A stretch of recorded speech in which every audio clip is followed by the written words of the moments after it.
గౌరవ గవర్నర్ గారి ప్రసంగానికి ధన్యవాదాలు తెలిపే ప్రతిపాదనను ప్రతిపాదించిన శ్రీ టి రామ్మోహన్ రెడ్డి గారు, శ్రీ వివేక్ వెంకటస్వామి గారు మరియు ప్రధాన ప్రతిపక్ష పార్టీ బీఆర్ఎస్ నుంచి శ్రీ కల్వకుంట్ల తారక రామారావు గారు, భారతీయ జనతా పార్టీ తరఫున శ్రీ ఆలేటి మహేశ్వర్ రెడ్డి గారు, ఎంఐఎం పార్టీ తరఫున అక్బరుద్దీన్ ఓవైసీ గారు, భారత కమ్యూనిస్ట్ పార్టీ తరఫున కూనంనేని సాంబశివరావు గారు గవర్నర్ గారికి ధన్యవాదాలు తెలిపే ప్రసంగంలో వారి వారి అభిప్రాయాలను సభ ముందు పెట్టడం జరిగింది. ఈ అంశంలో వీరి అందరికీ నా హృదయపూర్వకంగా ధన్యవాదాలు తెలియజేస్తున్నాను. నూతనంగా ఏర్పడ్డ తెలంగాణ రాష్ట్ర 3వ శాసనసభ సమావేశాలను ఒక మంచి సాంప్రదాయంతో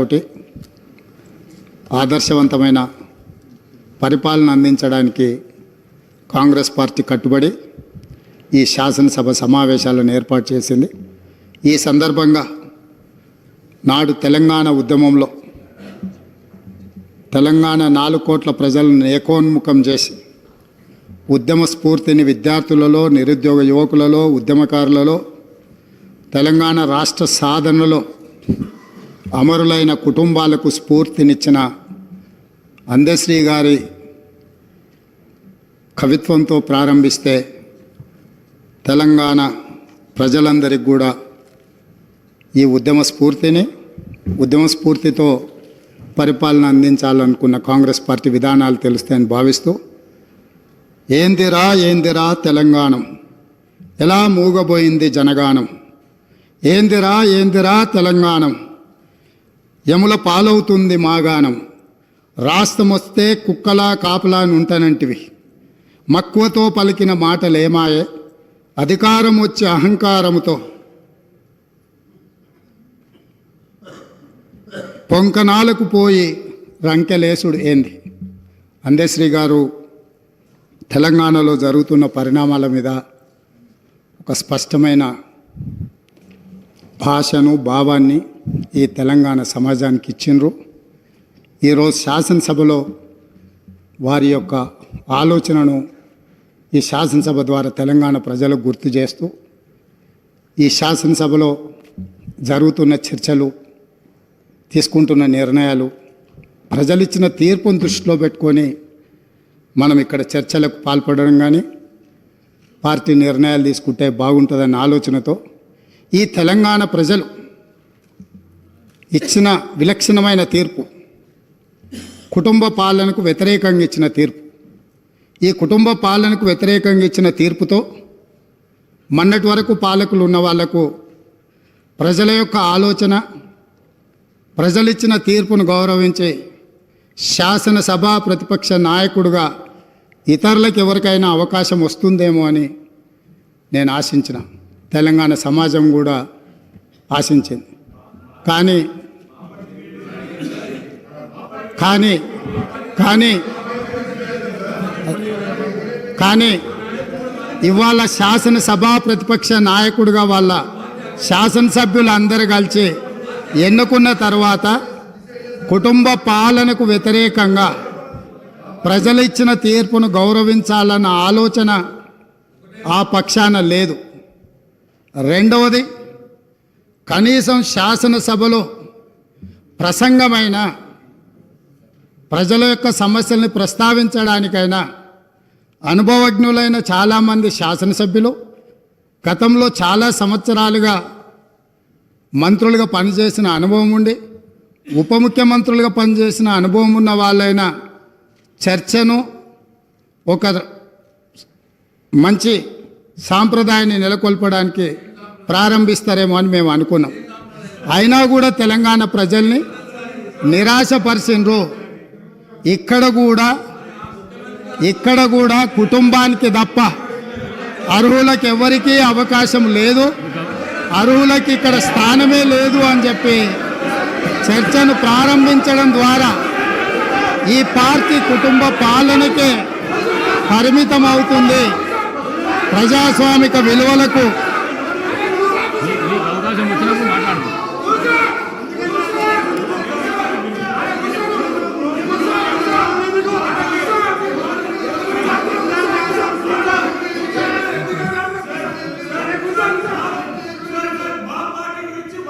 sir speaker sir speaker sir speaker sir I request honourable members, ఎందుకంటే గౌరవ ముఖ్యమంత్రి గారు జస్ట్ స్టార్ట్ చేసిండ్రు డిస్కషను. మీరు అందరూ కూడా వినే ఓపికతో వినండి. మీనింగ్ఫుల్ డిబేటే జరిపిద్దాం. సో వీ విల్ అరే కమాన్ అరే అరే సార్ మీరు ఓపికతో ఉండాలి సార్. వాళ్ళంతా కూడా ఇంకా అధికార పక్షంలో ఉన్నారని అనుకోవద్దు. ప్రతిపక్షంలో ఉంటే మేము ప్రతిపక్షంలో ఉన్నారని అనుకుంటే ఇబ్బంది అవుతుంది. సో దయచేసి నేను గౌరవ సభ్యులందరినీ కోరుతా ఉన్నాను, నేను సభా సమయం వృధా చేయొద్దని నేను వారందరినీ కూడా కోరుతూ, మరి ఎందుకంటే మళ్ళా తదుపరి కౌన్సిల్లో కూడా వారు రిప్లై ఇచ్చేది ఉంది కనుక దయచేసి సభ్యులందరినీ కూడా సహకరించమని కోరుతాను. ముఖ్యమంత్రి గారు. అధ్యక్ష,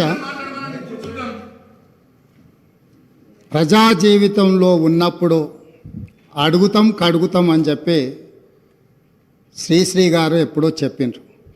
ఈరోజు మా కుటుంబము, మా పార్టీ, మా ఇష్టము అనే నియంతృత్వ పోకడలను సూచిస్తుంది. ఎందుకంటే నిరంకుశత్వం అనేది ఎక్కువ కాలము చెల్లదు, నిలబడదు. ప్రజలు నిటారుగా నిలబడి ఈ కుటుంబ పాలనకు వ్యతిరేకంగా మేము తీర్పిచ్చినామని నికార్సైన తీర్పిచ్చిన తర్వాత కూడా వాళ్ళలో మార్పు రాలేదు. కాబట్టి రేపు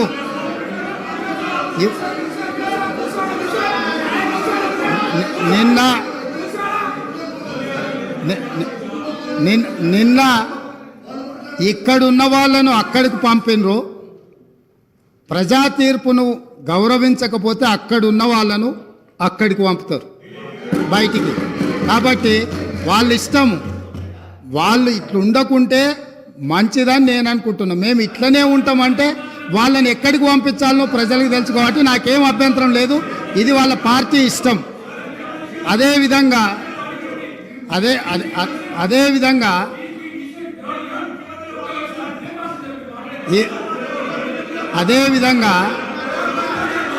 ఈరోజు ప్రగతి భవన్ సంబంధించి అక్కడ ప్రజావాణి కోసం వచ్చిన ప్రజలు ఇస్తున్న విజ్ఞప్తులను తీసుకుంటుంటే అక్కడ ఉన్న ఇనుప కంచెలను పగలగొట్టి గడీలను బద్దలు కొట్టి ప్రజలు అక్కడికి వచ్చి ప్రజావాణి వినిపిస్తుంటే విని భరించలేని ఈ పార్టీ, ఈ కుటుంబము ఈరోజు ప్రభుత్వం మీద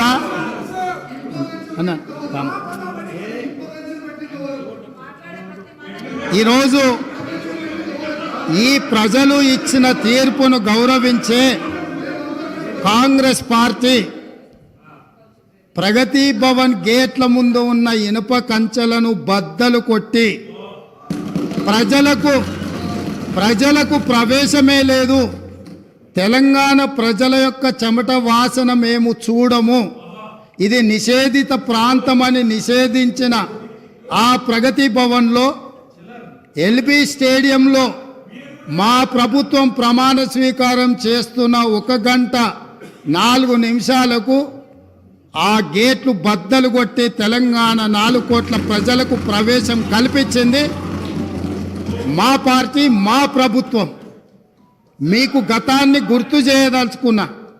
ఆనాడు హోంమంత్రి మహమూద్ అలీ గారు అక్కడికి వెళ్ళి ముఖ్యమంత్రి గారిని కలవడానికి వెళితే ఒక హోంగార్డు మీకు అనుమతి లేదు, మీకు ప్రవేశము లేదు, మిమ్మల్ని లోనికి రానివ్వము అని చెప్పి వారిని అవమానించి ఒక హోంగార్డు హోంమంత్రిని వెనక్కి తిప్పి పంపించిన చరిత్ర పుటలలో నిక్షిప్తమై ఉన్నది.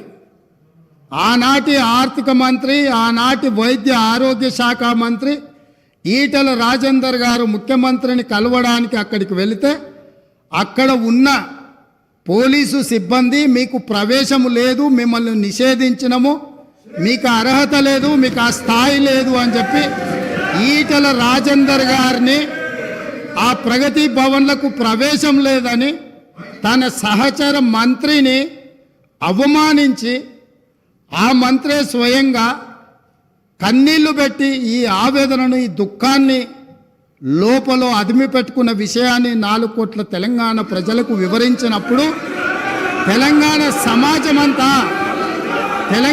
సమాజమంతా దీన్ని గమనించింది. ఇదే కాదు, ప్రజా యుద్ధ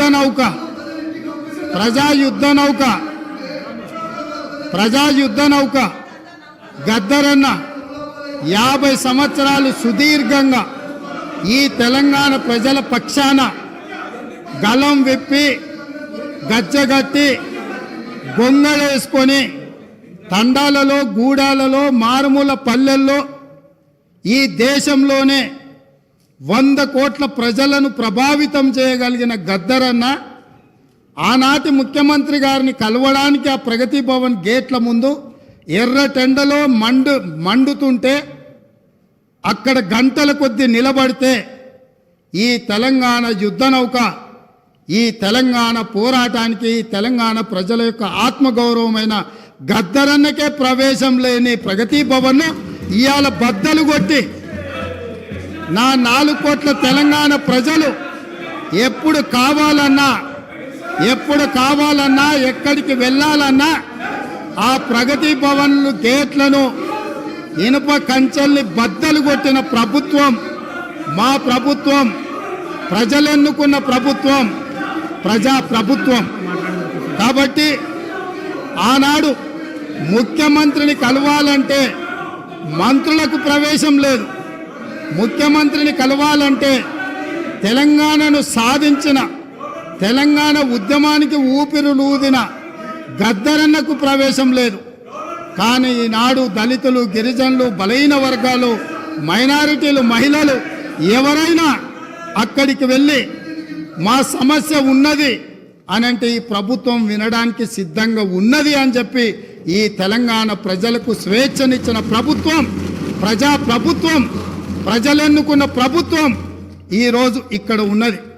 నిజంగానే ఈ ప్రభుత్వం నియంతృత్వ పోకడలతో పోవాలి అనుకుంటే, నిర్బంధాలతో పరిపాలన సాగించాలి అని అనుకున్నుంటే ఇక్కడ అంతసేపు వాళ్ళు ఎవరు మాట్లాడినా సంవయనంతో ఇక్కడ వింటూ కూర్చుండే వాళ్ళం కాదు. ఆనాడు 2014 తెలంగాణ రాష్ట్రంలో తెలంగాణ ప్రభుత్వం ఏర్పడిన తర్వాత జరిగిన చర్చలలో మేమందరం సభ్యులుగా ఇక్కడ నిలబడి సమస్యల మీద మాట్లాడినప్పుడు మార్షల్స్ను పెట్టి గొర్రెలను ఈడ్చినట్టు ఈడ్చి బజార్లో పడేసి ప్రజాస్వామ్యాన్ని కూని ఇక్కడనే చేసిన వాళ్ళు ఇవాళ అక్కడ కూర్చున్నారు. వాళ్ళలాగా మేము కాదు. ఇదే కాదు, గవర్నర్ గారి ప్రసంగంలో ఆనాడు ప్రజలకు వాళ్ళు ఇచ్చిన హామీలు ఈ మంత్రివర్గం తీర్మానం ద్వారా గవర్నర్ గారి ప్రసంగంలో పెట్టలేదు అని, పెడితే బాగుంటుందని చర్చించడానికి నిలబడ్డ ఆనాటి నా సహచర శాసనసభ్యులు కోమటిరెడ్డి వెంకటరెడ్డి గారిని, సంపత్ కుమార్ను శాసనసభ సభ్యత్వాన్ని రద్దు చేసి నిరంకుశ నియంతృత్వ పోకడలతోని నిర్ణయాలు తీసుకున్న వాళ్ళు శాసనసభలో గవర్నర్ రంగరాజన్ గారు ఇక్కడ ఉన్నప్పుడు ఆనాటి శాసనసభ్యులు చేసిన గందరగోళంలో 10% కూడా కోమటిరెడ్డి వెంకటరెడ్డి గారు, సంపత్ కుమార్ గారు చెయ్యలే. కూర్చున్న సీట్ల నుంచి లేచి నిలబడి నిరసన తెలిపినందుకు నిరంకుశత్వంగా 2 శాసనసభ సభ్యత్వాలు రద్దు చేసిన చీకటి రోజులు ఇక్కడనే జరిగినాయి. ఈ సంఘటనలు చరిత్ర మర్చిపోదు. ఈ సంఘటన తెలంగాణ శాసనసభ చరిత్రలో శాశ్వతంగా ఉంటుంది. ఆ సంగతిని కూడా నా మిత్రులకు నేను గుర్తు చేయదలుచుకున్నా. అదేవిధంగా అధ్యక్ష, ఈరోజు ఎన్నికల సమయంలో మేము ఏమి హామీలు ఇచ్చినామో ప్రభుత్వం ఏర్పడిన మొదటి రోజే మొట్టమొదటి మంత్రివర్గ సమావేశాన్ని ఏర్పాటు చేసి 6 గ్యారంటీలను చట్టబద్ధత మంత్రివర్గంలో కల్పించి ఈరోజు ఇదే సమస్య మేనేజ్మెంట్ కోటాలు వస్తే అధ్యక్ష ఈ ప్రాబ్లమ్స్ ఉంటాయి. మేనేజ్మెంట్ కోటాలు వస్తే ఈ ప్రాబ్లం ఉంటుంది. మంత్రివర్గంలో మంత్రివర్గంలో పాలసీలను ఆమోదించుకొని చట్టాలు చేసేది చట్టసభలో చేస్తారు. చట్టాలు మంత్రివర్గంలో చేయరు అధ్యక్ష.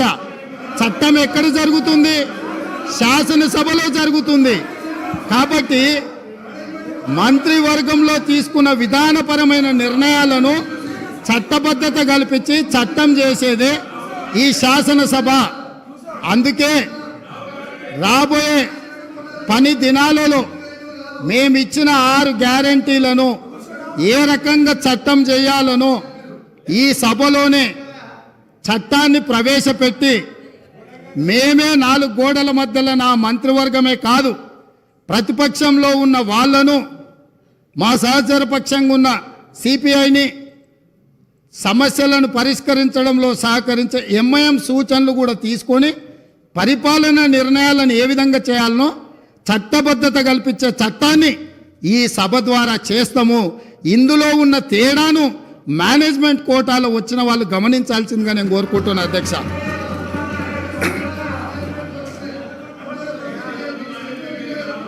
అదేవిధంగా అధ్యక్ష ఈరోజు 9.5 సంవత్సరాలు ఉద్యమాలు చేసినాము, ఉద్యమాల నుంచి వచ్చి ప్రభుత్వాన్ని నడిపినామని మాట్లాడిండ్రు కదా. ఉద్యమాల నుంచి వచ్చిన పార్టీ ప్రభుత్వాన్ని ఏర్పాటు చేస్తే ఉద్యమ సందర్భంగా ఉద్యమం కోసం ముందుకు వచ్చి తెలంగాణ రాష్ట్రాన్ని సాధించడానికి ప్రయత్నం చేసి కృషి చేసి అమరులైన కుటుంబాలకు 9.5 సంవత్సరాలలో ఇప్పుడు వాళ్ళు ఏదైతే ప్రస్తావించిండ్రో యాదిరెడ్డి కావచ్చు, శ్రీకాంతాచారి కావచ్చు, ఈశాన్ రెడ్డి కావచ్చు, కానిస్టేబుల్ కిష్టయ్య కావచ్చు, యాదయ్య కావచ్చు, ఇట్లా వందలాది మంది బిడ్డలకు ఈ 9.5 సంవత్సరాలలో ఏ ఒక్కరోజైనా ప్రగతి భవన్కు ఆహ్వానించి మీ కుటుంబం మీ బిడ్డల ప్రాణ త్యాగాలతోని తెలంగాణ రాష్ట్రాన్ని సాధించడం, ఈ తెలంగాణలో అత్యున్నతమైన గౌరవం మర్యాద మీకు ఉంటుంది, మీరు నా కుటుంబ సభ్యుల కంటే ఎక్కువ నీ కుటుంబంలో నీ బిడ్డను కోల్పోయినావు, నీ కుటుంబానికి నేను పెద్ద కొడుకునవుతా అని చెప్పి ఆనాటి ముఖ్యమంత్రి బుక్కెడు బువ్వ శంకరమ్మకు పెట్టిండా, యాదయ్య కుటుంబానికి పెట్టిండా, యాదిరెడ్డి కుటుంబానికి పెట్టిండా, కానిస్టేబుల్ కిష్టయ్య కుటుంబానికి పెట్టిండా. కానీ వాళ్ళ గురించి పట్టించుకోలే. ఈ కుటుంబంలో ఉన్న వాళ్లకు కొడుకుకు మంత్రి ఇచ్చిండు, అల్లుడికి మంత్రి ఇచ్చిండు. కన్న కూతురు ఓడిపోతే ప్రజలు తిరస్కరిస్తే ఎంబడే శాసన మండలి పదవి ఇచ్చిండు. సొంత కుటుంబ సభ్యుల మీద ఇంత పేగుబంధం ఉంది అని ఇంత అవ్యాజమైన ప్రేమను ప్రకటించినప్పుడు తెలంగాణ ఉద్యమకారులు ఏంది ఇది, ఈ తెలంగాణ మా త్యాగాల పునాదుల మీద ఏర్పడ్డది కదా, మా కనీస గౌరవ మర్యాద లేదా, పార్టీ ఫిరాయించిన వాళ్ళను కండువ మార్వంగానే మంత్రులు చేసిన మీరు తెలంగాణ కోసం త్యాగం చేసిన వాళ్లకు కనీసం ఆ సభలో అయినా ఈ సభలో అయినా రాజ్యసభలో అయినా ఏదైనా ఇచ్చిండ్రా? కరోనా సమయంలో బ్లాక్ మార్కెట్లో కరోనా మందు 2,000 రూపాయల దాన్ని 50,000కు అమ్ముకొని 424 కోట్లు నల్లధనం ఒకే దగ్గర దొరికిన వాళ్ళకు రాజ్యసభ అమ్ముకున్న చరిత్ర మీది. అట్లాంటి వాళ్ళని మీరు రాజ్యసభ సభ్యులుగా చేసి ఈరోజు వచ్చి మేము మా టికెట్ల గురించి మాట్లాడు అంటే ఈరోజు ఎలాంటి వాళ్లకు టికెట్లు ఇచ్చిండ్రో, ఎవరిని కుటుంబ సభ్యులుగా వాళ్ళు చూసిండ్రో ఒక్కసారి ఆలోచన చేయండి అధ్యక్ష. అదేవిధంగా అధ్యక్ష, ఆనాడు నళిని అనే ఒక తెలంగాణ ఉద్యమకారురాలు డిఎస్పిగా ఉండి తెలంగాణ రాష్ట్ర సాధన కోసం డిఎస్పి పదవికి డిఎస్పి ఉద్యోగానికి రాజీనామా చేసింది.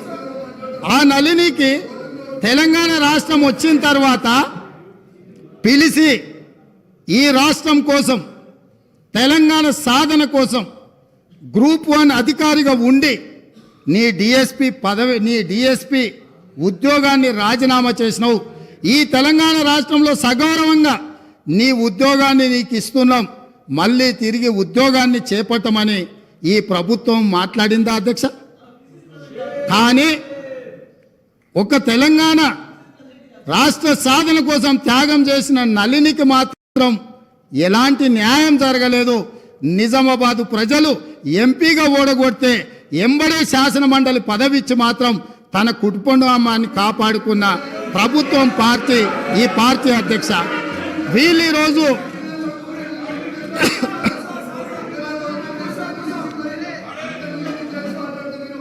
అదేవిధంగా అధ్యక్ష ఆ విషయాన్ని పక్కన పెడితే తెలంగాణ ఉద్యమంలో లక్షలాది మంది విద్యార్థులు ఉద్యమకారులు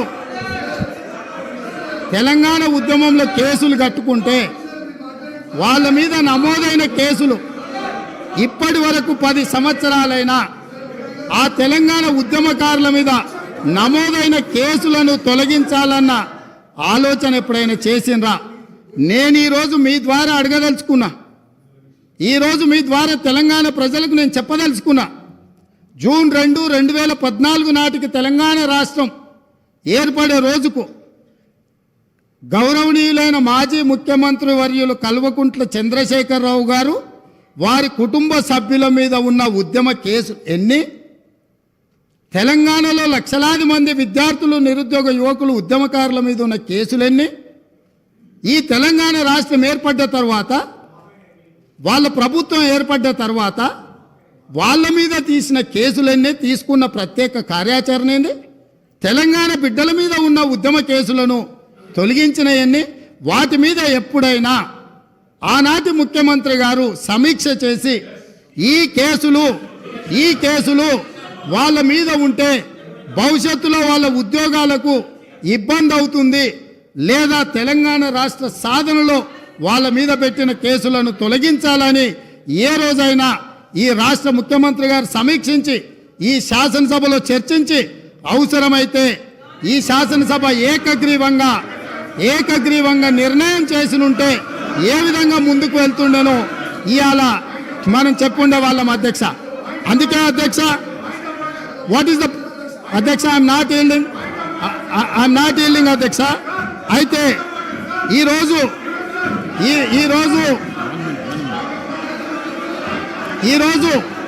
వాళ్ళకొక నీతి, వీళ్ళకొక నీతి అధ్యక్ష. అదేవిధంగా పదే మాది ఉద్యమ పార్టీ అని చెప్పుకునే పార్టీ, ఉద్యమాల నుంచే మేము ఎదిగినామని చెప్పుకునే పార్టీ, ఉద్యమాల ద్వారా తెలంగాణ రాష్ట్రాన్ని సాధించడమని చెప్పుకునే పార్టీ, ఉద్యమాలకు వేదికైన ధర్నా చౌక్ను తొలగించి ఈరోజు తెలంగాణలో నిర్బంధాలే కొనసాగుతాయి, నిర్బంధాల మధ్యనే తెలంగాణలో పరిపాలన సాగుతుందని ధర్నా చౌక్ ఎత్తేసిండ్రు కదా అధ్యక్ష. ఏ ఆదర్శం వీళ్ళు చెప్పదలుచుకున్నారు? తెలంగాణ ప్రజలకు ధర్నా చేసుకోవడానికి ఆనాడు కాంగ్రెస్ పార్టీ ధర్నా చౌక్ ఏర్పాటు చేస్తే ఆ ధర్నా చౌక్ను ఎత్తేసిన దుర్నీతి ఈరోజు ఈ పార్టీది ఉన్నది. కాబట్టి ఇలా ధర్నా చౌక్ను మేము పునరుద్ధరిస్తే, ప్రజల పక్షాన ధర్నా చౌక్ను మేము పునరుద్ధరించి ప్రజలకు హక్కులు ఇవ్వదలుచుకుంటే అభినందించాల్సింది పోయింది. అదేవిధంగా నేను ఒక సూచన చేస్తున్నా అధ్యక్ష, ఇవాళ ప్రజల హక్కుల కోసం, ప్రజల యొక్క అభివృద్ధి కోసం ధర్నా చౌక్ను మళ్ళీ తిరిగి ప్రారంభించినాం. ప్రజాస్వామిక స్ఫూర్తిని నిలబెట్టాలంటే ఇక్కడ అడ్డుకోవడం కాదు, ఇక్కడ ప్రజలకు మేము చేయదలుచుకున్న మంచిని చర్చ జరగకుండా ఈడ అడ్డుపడడం కాదు. కల్వకుంట్ల తారక రామారావు గారు ఆ ధర్నా చౌక్లో, మేము ఓపెన్ చేసిన ధర్నా చౌక్లో ఆమరణ నిరాహార దీక్ష చేస్తే తెలంగాణ సమాజానికి కూడా ఒక మంచి సందేశాన్ని ఇచ్చినట్టు ఉంటుంది. కాబట్టి అక్కడ ఉన్న వాళ్లకు జ్ఞానోదయం కలిగి తిరిగి మేము ప్రారంభించిన ధర్నా చౌక్లో ధర్నాలు చేసుకునే స్వేచ్ఛ వాళ్లకు మేము ఇవ్వడం జరిగింది అధ్యక్ష. అందుకే వాళ్ళని అక్కడ ధర్నా చేసుకోమని చెప్తున్నా అధ్యక్ష. అదేవిధంగా ఇవాళ చాలామంది మిత్రులు పాపం వాళ్ళు ఇక్కడ ఉన్నారని నించొని మాట్లాడుతున్నారు, కానీ వాళ్ళు ఏం చెప్తున్నారు అధ్యక్ష? మీ ప్రభుత్వం ఏర్పడ్డ తర్వాత మేము స్వేచ్ఛగా కోఆపరేట్ చేయండి మీరు, please leader of the house మాట్లాడేటప్పుడు మీకు టైం ఇస్తా, మీరు మాట్లాడుతున్నారు ప్లీజ్.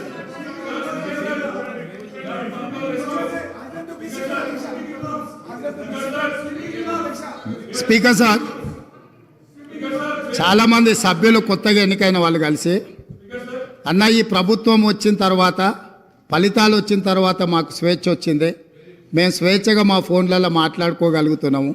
అంతకుముందు ప్రభుత్వంలో ఉన్న ఫేస్ టైంలోనో ఇతర ఇతర ఇతర యాప్స్లలో మేము మాట్లాడుకునే పరిస్థితి ఉంది. ఇవాళ మాకు స్వేచ్ఛ వచ్చిందని చెప్తున్నారు.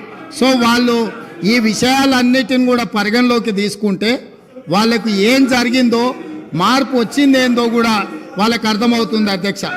అదేవిధంగా అధ్యక్ష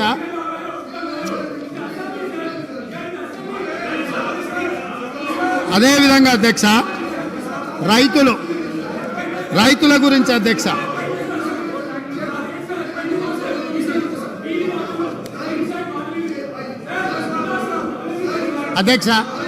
పదే పదే రాష్ట్ర ప్రభుత్వము రైతును రాజును చేసినామని మాట్లాడుతుంటుంది అధ్యక్ష. నేను కొన్ని వాస్తవిక విషయాలు ఈరోజు నేను మీ ముందుకు తీసుకురాదలుచుకున్నాను అధ్యక్ష. రాష్ట్రంలో రైతుల ఆదాయం పెరిగింది, రైతుల ఆత్మహత్యలు తగ్గినాయి, రైతుల వలసలు తగ్గినాయి, రైతులు పండించిన పంటకు గిట్టుబాటు ధర ఇస్తున్నాము, సాగునీటి ప్రాజెక్టులు నిర్మించడం ద్వారా 1 కోటి ఎకరాలకు నీళ్ళు ఇచ్చినామని పదే ఆనాటి ప్రభుత్వం ఈనాటి వరకు ఒకే అంశాన్ని పదే ప్రస్తావిస్తున్నారు అధ్యక్ష. నేను కొన్ని వాస్తవ విషయాలను ఈరోజు మీ ముందు పెట్టదలుచుకున్నాను అధ్యక్ష. ఈరోజు దేశంలో ఉన్న రాష్ట్రాలలో రైతుల యొక్క ఆదాయం గురించి మనం చర్చించినప్పుడు తెలంగాణ రాష్ట్రము ఈ దేశంలో ఉన్న రాష్ట్రాలలో రైతు ఆదాయంలో 25వ స్థానంలో ఉంది. ఇది నేను చెప్పడం లేదు అధ్యక్ష. రాజ్యసభలో కేంద్ర ప్రభుత్వము ఒక ప్రశ్నకు సమాధానమిస్తూ రైతుల యొక్క ఆదాయాన్ని లెక్కించినప్పుడు తెలంగాణ రాష్ట్రంలో ఉండే రైతు యొక్క ఆదాయము 9,403 రూపాయలు. అంటే ఇది మొత్తం దేశంలో ఉన్న అన్ని రాష్ట్రాలలో 25వ స్థానం. అత్యధికంగా రైతు ఆదాయం ఉన్న రాష్ట్రం ఏదో తెలుసా అధ్యక్ష? మేఘాలయ, 29,348 రూపాయలు. అంటే రైతు ఆదాయంలో 25వ స్థానంలో ఉన్న తెలంగాణ రాష్ట్రము, ఆనాటి పాలకులు ఈ రాష్ట్రంలో రైతులు బాగున్నారు, బాగుపడ్డారు అని ఏ రకంగా చెప్తారో ఈరోజు వాళ్ళకి చెప్పాల్సిన సమాధానము వాళ్ళు ప్రజలకు చెప్పాల్సిన అవసరం ఉన్నది అధ్యక్ష. అదేవిధంగా అధ్యక్ష, రైతులు ఎన్సీఆర్బి లెక్కల ప్రకారము దేశంలోనే మొదటి స్థానము లేదా 2వ స్థానంలో ఈ 10 సంవత్సరాలు రైతు ఆత్మహత్యలల్లో ఎప్పటికప్పుడు మొదటి 2 స్థానాలలోనే తెలంగాణ రాష్ట్రం ఉంది. 8,000 చిల్లర రైతులు ఆత్మహత్యలు చేసుకున్నారని ఎన్సీఆర్బి లెక్కలు చెప్తున్నాయి అధ్యక్ష. రాష్ట్ర ప్రభుత్వమే రైతు బీమా పథకం తెచ్చినాము అని గొప్పగా చెప్పుకున్నారు అధ్యక్ష. రైతు బీమా పథకంలో సార్ నేను చెప్పకముందే ఎందుకు లేస్తున్నారు సార్ వాళ్ళు? ఎందుకా ఉలికిపాటు? రాష్ట్ర ప్రభుత్వం తీసుకొచ్చిన రైతు బీమా పథకానికి సంబంధించిన నివేదిక 2018 ఆగస్టు నెలలో ప్రారంభించిన రైతు బీమా పథకంలో అర్హులు ఎవరో తెలుసా అధ్యక్ష? 18 సంవత్సరాలు నిండిన వాళ్ళు, 60 సంవత్సరాల లోపట ఉన్నవాళ్ళు. ఎంతమంది రైతులు చచ్చిపోయినారో తెలుసా అధ్యక్ష? వీళ్ళ లెక్కల ప్రకారము నెంబర్ ఆఫ్ క్లెయిమ్స్ వచ్చేసి, నెంబర్ ఆఫ్ డెత్స్ వచ్చేసి 1,21,965. ఇప్పటి వరకు వాళ్ళకు వచ్చింది 1,19,081. అంటే 2018 నుంచి 2023 ఆగస్టు నెల వరకు 1,21,000 మంది రైతులు చచ్చిపోయినరు. ఏ వయసు ఉన్న వాళ్ళు? 18 సంవత్సరాలు పైబడిన వాళ్ళు, 60 సంవత్సరాల లోపల ఉన్నవాళ్ళు. అంటే ఇవి ప్రభుత్వం చేసిన హత్యలు కాదా అని నేను అడుగుతున్నా అధ్యక్ష. ఇదా రైతు ప్రభుత్వం? 8,000 పైచిలకు రైతు ఆత్మహత్యలు జరిగినాయి అని ఎన్సీఆర్బి నివేదిక. అదేవిధంగా ఈరోజు ఈ రకమైన రైతు ప్రభుత్వము, ఇది రైతు ప్రభుత్వమా? ఈ ప్రభుత్వంలో లక్షల మంది చచ్చిపోతుంటే రైతు ఎందుకు చచ్చిపోతాడు అధ్యక్ష? రైతు బ్రతికుండడానికి సహకరించాలి ప్రభుత్వం. రైతు బ్రతికుండడానికి ఏ రకంగా ఆదుకోవాలనో ప్రణాళికలు ఉండాలి. రైతు వేసిన ఇత్తనాలకు, ఎరువులకు, పంటకు రైతు బీమా పథకం పెడితే అకాల వర్షాలతోనో, కరువుతోనో, కాటకాలతోనో, చీడ పురుగులతోనో పంట నష్టం జరిగితే రైతు బీమా పథకం ఉంటే రైతు పెట్టిన పెట్టుబడి, పటాన్ల దగ్గరలో తెచ్చిన అప్పులు కట్టుకోవడానికి రైతు బీమా పథకము ఉండి ఆ నష్టపోయిన పంటకు రైతు పంటల బీమా పథకాన్ని పెట్టుంటే, రైతు పంటల బీమా పథకాన్ని పెట్టుంటే రైతులు చచ్చిపోయి ఉండేవాళ్ళు కాదు, రైతులు ఆత్మహత్యలు చేసుకొని ఉండేవాళ్ళు కాదు. కానీ ఆనాటి ప్రభుత్వంలో రైతుకు రాష్ట్ర ప్రభుత్వం నుంచి ఆ కుటుంబానికి సహాయం అందాలంటే రైతు చనిపోతే తప్ప 5 లక్షల రూపాయలు ఇవ్వమని రైతు చావుకు 5 లక్షలు వెలగట్టిన ఈ ప్రభుత్వం సిగ్గు లేకుండా ఇంకా మాట్లాడుతుందనంటే ఏం అర్థం చేసుకోవాలి అధ్యక్ష? ఇప్పటికైనా ఎప్పుడైనా రైతు పెట్టుబడికి రాష్ట్ర ప్రభుత్వం భరోసానివ్వాలి. రైతు పంటలకు బీమా పథకం ఉండాలి తప్ప, రైతు బతకడానికి ప్రభుత్వం నుంచి హామీ ఉండాలి తప్ప, చనిపోయిన తర్వాత నువ్వు ఏమిచ్చినా ఆ కుటుంబంలో చనిపోయిన వ్యక్తి తిరిగి వస్తాడా అని నేను అడుగుతున్నాను అధ్యక్ష. అదేవిధంగా అధ్యక్ష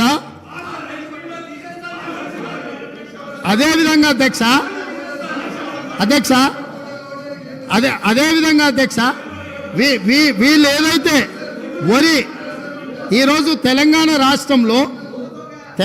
రాష్ట్రంలో ఇవాళ పసుపు పోయింది, చెరుకు పోయింది, కందులు పోయినాయి, మిరప పోయింది, పత్తి పోయింది, ఇట్లా ప్రత్యామ్నాయంగా సోయాబీన్ పోయింది.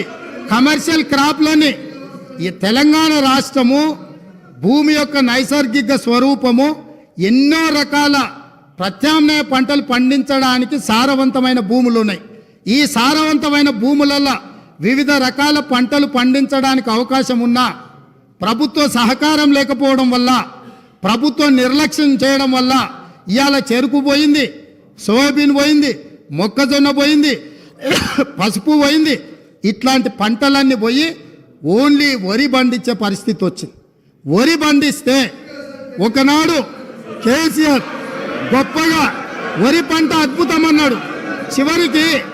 చివరికి వడ్లు కొనుగోలు చేయక, కొనుగోలు కేంద్రాలు తెరవక, కల్లాల మీద కుప్పలలో రైతులు చచ్చిపోతుంటే రైతులను ఆదుకోమని ప్రతిపక్షాలుగా మేమందరం, ముఖ్యంగా మా మిత్రుడు కోమటిరెడ్డి వెంకటరెడ్డి గారు, మేము కాంగ్రెస్ పార్టీ శ్రేణులందరూ కల్లాలోకి కాంగ్రెస్ అని వరి దీక్ష అని రైతులను ఆదుకోమని ప్రభుత్వం మీద ఒత్తిడి తీసుకొచ్చి దీక్షలు చేసి ఈ ప్రభుత్వం మెడలు ఉంచడానికి ప్రయత్నం చేసినప్పుడు ముఖ్యమంత్రి గారు ఆనాడు ఏమన్నారు?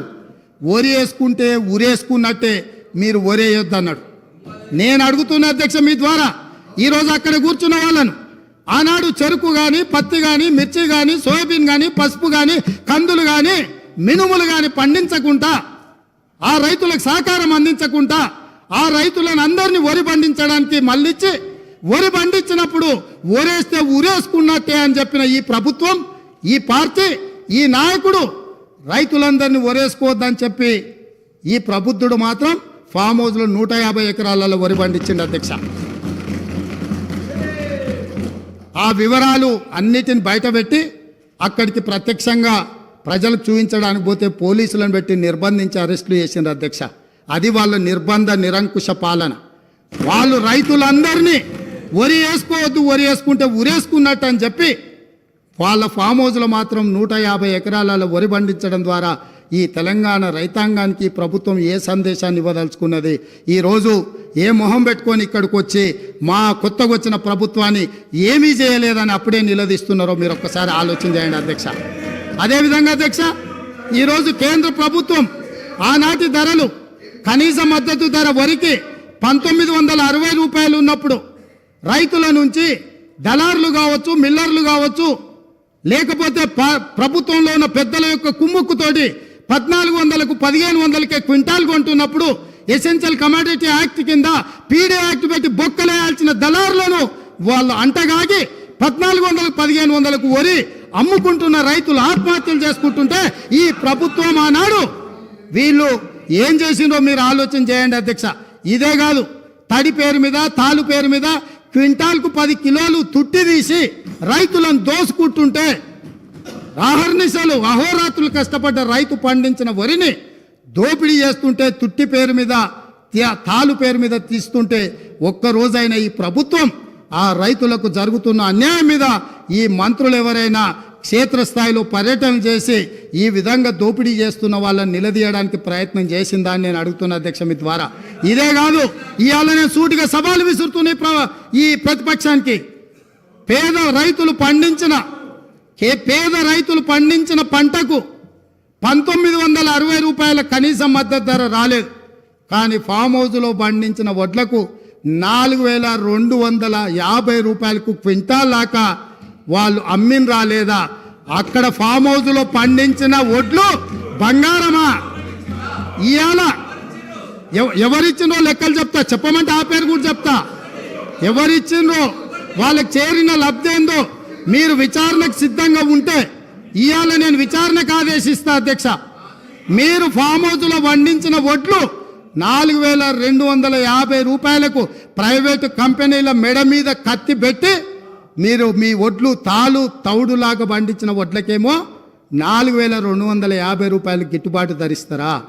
ఇవాళ నా తెలంగాణ రైతాంగం కష్టపడి పండించిన పంటకు 1400-1500 రూపాయలు ఇస్తారా? ఇదేనా మీరు రైతులకు ఇచ్చే సందేశం అని నేను అడుగుతున్నా. ఇదేనా మీరు రైతులను ఆదుకున్నది? ఇది ఇందుకేనా మీరు రైతును రాజు చేసామని చెప్తున్నారని నేను అడుగుతున్నా అధ్యక్ష. అదేవిధంగా అధ్యక్ష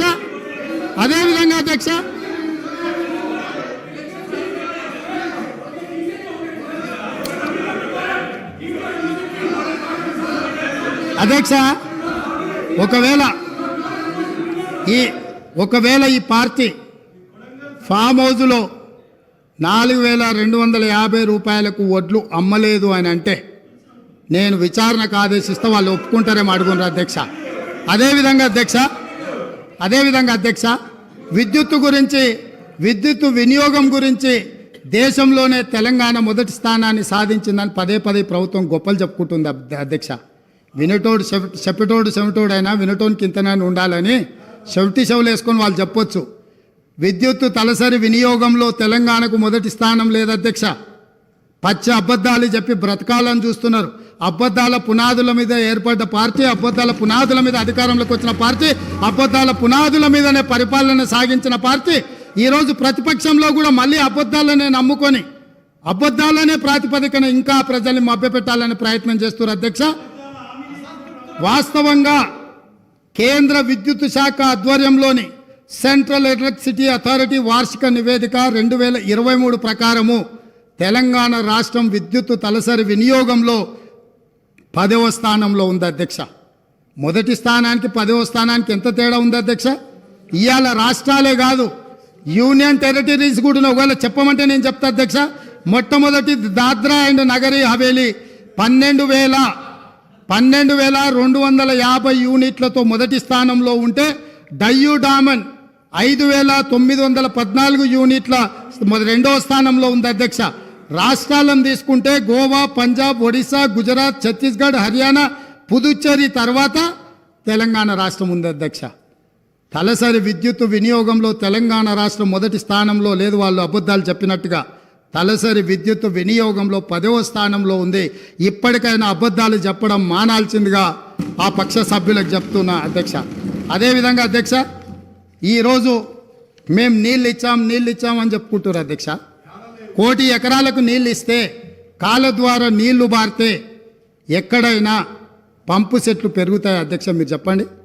కాలువల ద్వారా మన పొలాలకి నీళ్ళు ఒకవేళ రాష్ట్ర ప్రభుత్వం అందించి ఉంటే, కాలువల ద్వారా ప్రతి ఎకరాకు 1 కోటి ఎకరాలకు నీళ్లు వచ్చి ఉంటే, తెలంగాణ రాష్ట్రం ఏర్పడ్డప్పుడు దాదాపుగా వారి లెక్కల ప్రకారం 19 లక్షల పంపు సెట్లతో తెలంగాణ రాష్ట్రం ఏర్పడితే ఇవాళ 29 లక్షల పంపు సెట్లకు తెలంగాణ పెరిగిందంటే కాలువల ద్వారా నీళ్ళు ఇచ్చినాము, లక్షల కోట్ల రూపాయల ఖర్చు పెట్టినాము, కాళేశ్వరంతో 1 కోటి ఎకరాలకు నీళ్ళు ఇచ్చినామని చెప్పి వాళ్ళు కల్పిస్తున్న ప్రచారము శుద్ధ అబద్ధమన్న సంగతి మీ ద్వారా ఈరోజు తెలంగాణ ప్రజలకు చెప్పదలుచుకున్న అధ్యక్ష.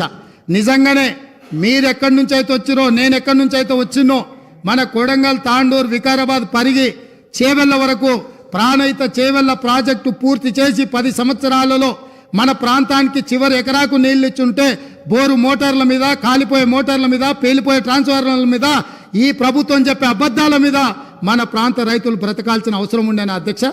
ఆనాడు కృష్ణానది జలాలు, గోదావరి జలాల మీద చర్చ జరిగినప్పుడల్లా ఉమ్మడి రాష్ట్రంలో సమైక్య పాలనలో తెలంగాణ రాష్ట్రానికి వివక్ష సాగుతుంది, నా ప్రాంతం మీద దాడి జరుగుతుంది, నా ప్రాంతానికి రావాల్సిన నీళ్లు రావడం లేదు, మా నీళ్లు మాకు కావాలి అని ఆనాడు తెలంగాణ ప్రజలందరూ కొట్లాడినరు. ఆనాడు కారణం ఉంది కొట్లాడడానికి. ఎందుకంటే పాలకులు మనవాళ్ళు కాదు, వడ్డించేవాడు మనవాడు కాదు, వివక్ష చూపించి ఉండొచ్చు, మనకు అన్యాయం జరిగి ఉండొచ్చు అధ్యక్ష. ఆనాడు పోరాటం జరిగి ఉండొచ్చు. ఈరోజు నేను అడుగుతున్న జూన్ 2, 2014 నుంచి ఈనాటి వరకు తెలంగాణ రాష్ట్రానికి ముఖ్యమంత్రి ఉన్న వ్యక్తి ఈ తెలంగాణ బిడ్డ కాదా? ఈ వివక్ష ఎందుకు? నా వికారాబాద్, నా కొడంగల్, నా చేవెళ్ళ, నా ప్రాంతం ఆనాడు నిర్మించి 10,000 కోట్ల రూపాయలు ఖర్చు పెట్టిన ప్రాణహిత చెవెళ్ళ ఎందుకు ఎగిరిపోయింది? ఇయాలటికి అదే ఎడారిగా ఈ కృష్ణానది జలాలు అందక ఎందుకు మనము వలసలు పోతున్నాము?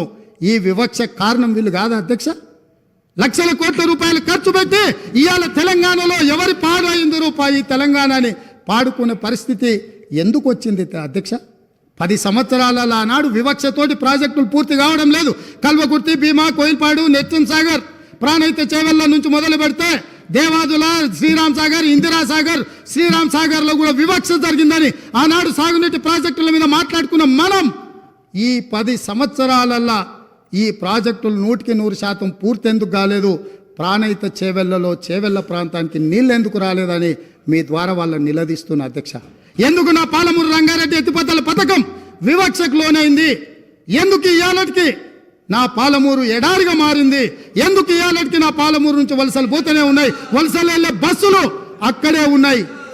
ఆ పాలమూరు బిడ్డలు కరీంనగర్ నుంచి పారిపోయి ఈ ప్రాంతానికి వలస వస్తే గుండెల్లో పెట్టి చూసుకొని భుజాల మీద మోసి పార్లమెంటుకు మేం పంపిస్తే, పాలమూరులో ఊరు లేకపోయినా, పార్లమెంటులో నోరు లేకపోయినా మేము ఎంపీగా గెలిపించి మిమ్మల్ని పంపిస్తే, మీరు రాష్ట్రం వచ్చినాక ముఖ్యమంత్రి అయినాక 100% గుండెల్లో పెట్టి చూసుకోవాల్సిన బాధ్యత ఆనాటి ముఖ్యమంత్రి గారికి లేకుండేనా?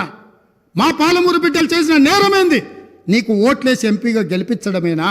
నిన్ను నమ్మి ఆర్జీఎస్ ప్రాజెక్టు ఈ రోజుకు ఇప్పటికీ పూర్తి కాలేదు. ఎందుకు ఇప్పటికీ అలంపూరు ప్రాంతంలో మీరు టెంకాయలు కొట్టిన ప్రాజెక్టులు పూర్తి కాలేదని నేను అడుగుతున్నా అధ్యక్ష. ఎందుకు ఈ వివక్ష అని నేను అడుగుతున్నా. మేము ఎంపీగా గెలిపించకపోయిన ఉంటే, ఆ పాలమూరు జిల్లా ప్రజలు నీకు ఓటు వేయకపోయినుంటే నీ రాజకీయ భవిష్యత్తు ఎక్కడుండేది? ఇయాలను గొప్పలు చెప్పుకునే ఈ అవకాశం ఎక్కడుండేదని నేను అడుగుతున్నా అధ్యక్ష. అందుకే ఈరోజు పాలమూరు రంగారెడ్డి ఎత్తిపోతల పథకాన్ని జాతీయ ప్రాజెక్టుగా సాధించలేదు, రాష్ట్ర నిధులతో పూర్తి చేయలేదు. అందుకే ఈరోజు ప్రతిపక్షంలో ఉన్న మీకు మొట్టమొదట పాలమూరు జిల్లా ప్రజలు క్షమాపణ చెప్పి ఈ సభలో ప్రసంగాన్ని ప్రారంభించనుంటే నిజంగానే పాలమూరు ప్రజలు మిమ్మల్ని క్షమించి ఉండేవాళ్ళు.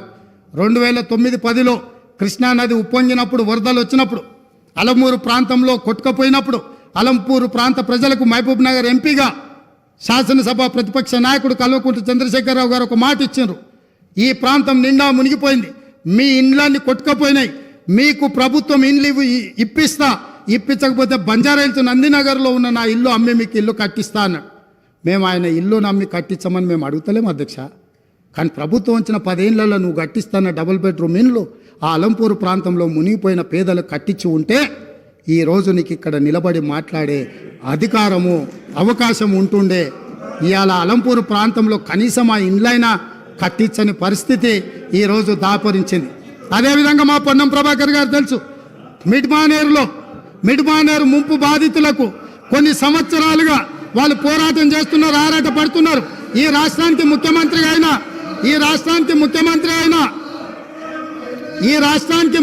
అయిన చంద్రశేఖరరావు గారు మిడ్మానేరు ప్రాంత పర్యటనకు పోయిండు. ఏం మాట్లాడిండు? రాజన్న ఆ ప్రాజెక్టులకు అక్కడికి వెళ్ళి, నేను మీ ఊరు అల్లుడిని, మీరు మిడ్మానేరులో ముంపు బాధితులు, మీ అల్లుడు ఈరోజు తెలంగాణ రాష్ట్రానికి ముఖ్యమంత్రి అయిండు, మీకు అందరికీ న్యాయం చేస్తా, మీకు R&R ప్యాకేజ్ ఇస్తా, మీకు ఇండ్లు కట్టిస్తాని స్వయంగా తెలంగాణ రాష్ట్ర ముఖ్యమంత్రిగా ఆనాడు చంద్రశేఖరరావు గారు అక్కడికి వెళ్ళి మాట ఇచ్చిండ్రు. నేను ఈరోజు మిమ్మల్ని అడుగుతున్నా అధ్యక్ష, ఈ రోజు వరకు వాళ్ళు మళ్ళీ అదే వంట వార్పు చేస్తున్నారు, అదే రాస్తారోకలు చేస్తున్నారు, అదే ధర్నాలు చేస్తున్నారు. ఇదే పోలీసులు ఉమ్మడి రాష్ట్రంలో లాఠీ చార్జ్ చేసిన పోలీసులు వాళ్ళ మీద లాఠీ చార్జ్ చేస్తున్నారు. మా మంత్రి పొన్నం ప్రభాకర్ గారు ప్రతి నెల నిరసన కార్యక్రమాన్ని ఇప్పటి వరకు నిరసనలు కొనసాగిస్తూనే ఉన్నాడు. అన్నీ ఉన్న అల్లుడు నోట్లో శని ఉందన్నట్టుగా ఆ మిడ్మానేర్ ముంపు బాధితులకు 10 ఏళ్ళైనా న్యాయం జరగలేదు. ఇది న్యాయమా? ఇదేనా ఈ రైతులను ఆదుకునేదని నేను అడుగుతున్నా అధ్యక్ష. అదేవిధంగా ఆర్ఎండ్ఆర్ ప్యాకేజీలో ఇండ్లు కోల్పోయిన వాళ్లకు, పేదవాళ్లకు ఇండ్ల పట్టాలు ఇస్తారు అధ్యక్ష. ఆ ఇండ్ల పట్టాలు రాజ్యసభ సభ్యులు జోగినపల్లి సంతోష్ కుమార్ 250 గజాలు ఇండ్ల పట్ట వారి పేదోడి కింద పట్ట తీసుకున్నాడు అధ్యక్ష. వారి సోదరిమణి నేను పేరు ప్రస్తావించదలుచుకోలేదు. ఎప్పుడో పెళ్ళైపోయి అత్తగారింటికి వెళ్ళిపోయినా వారి సోదరిమణికి కూడా ఇళ్ల పట్టాలు ఇచ్చారు అధ్యక్ష ఈ తెలంగాణ రాష్ట్ర ప్రభుత్వంలో.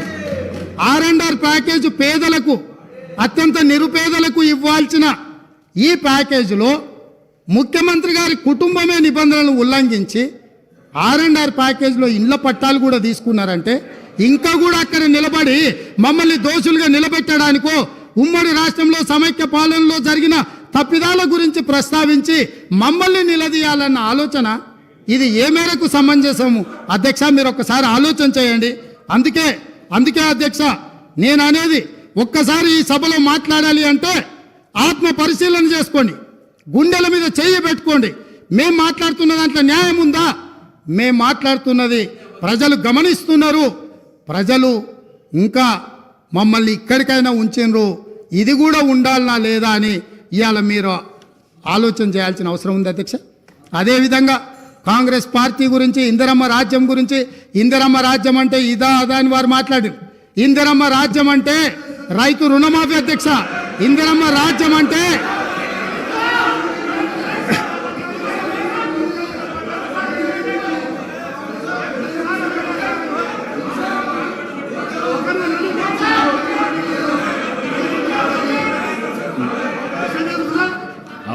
అవకాశం వచ్చినప్పుడు మాట్లాడదు అధ్యక్ష.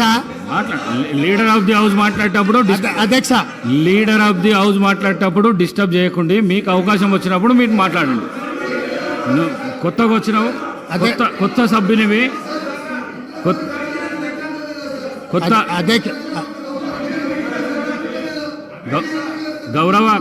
గౌరవ కౌశిక్ రెడ్డి కొత్తగా వచ్చినావు, నూతన సభ్యుడవు.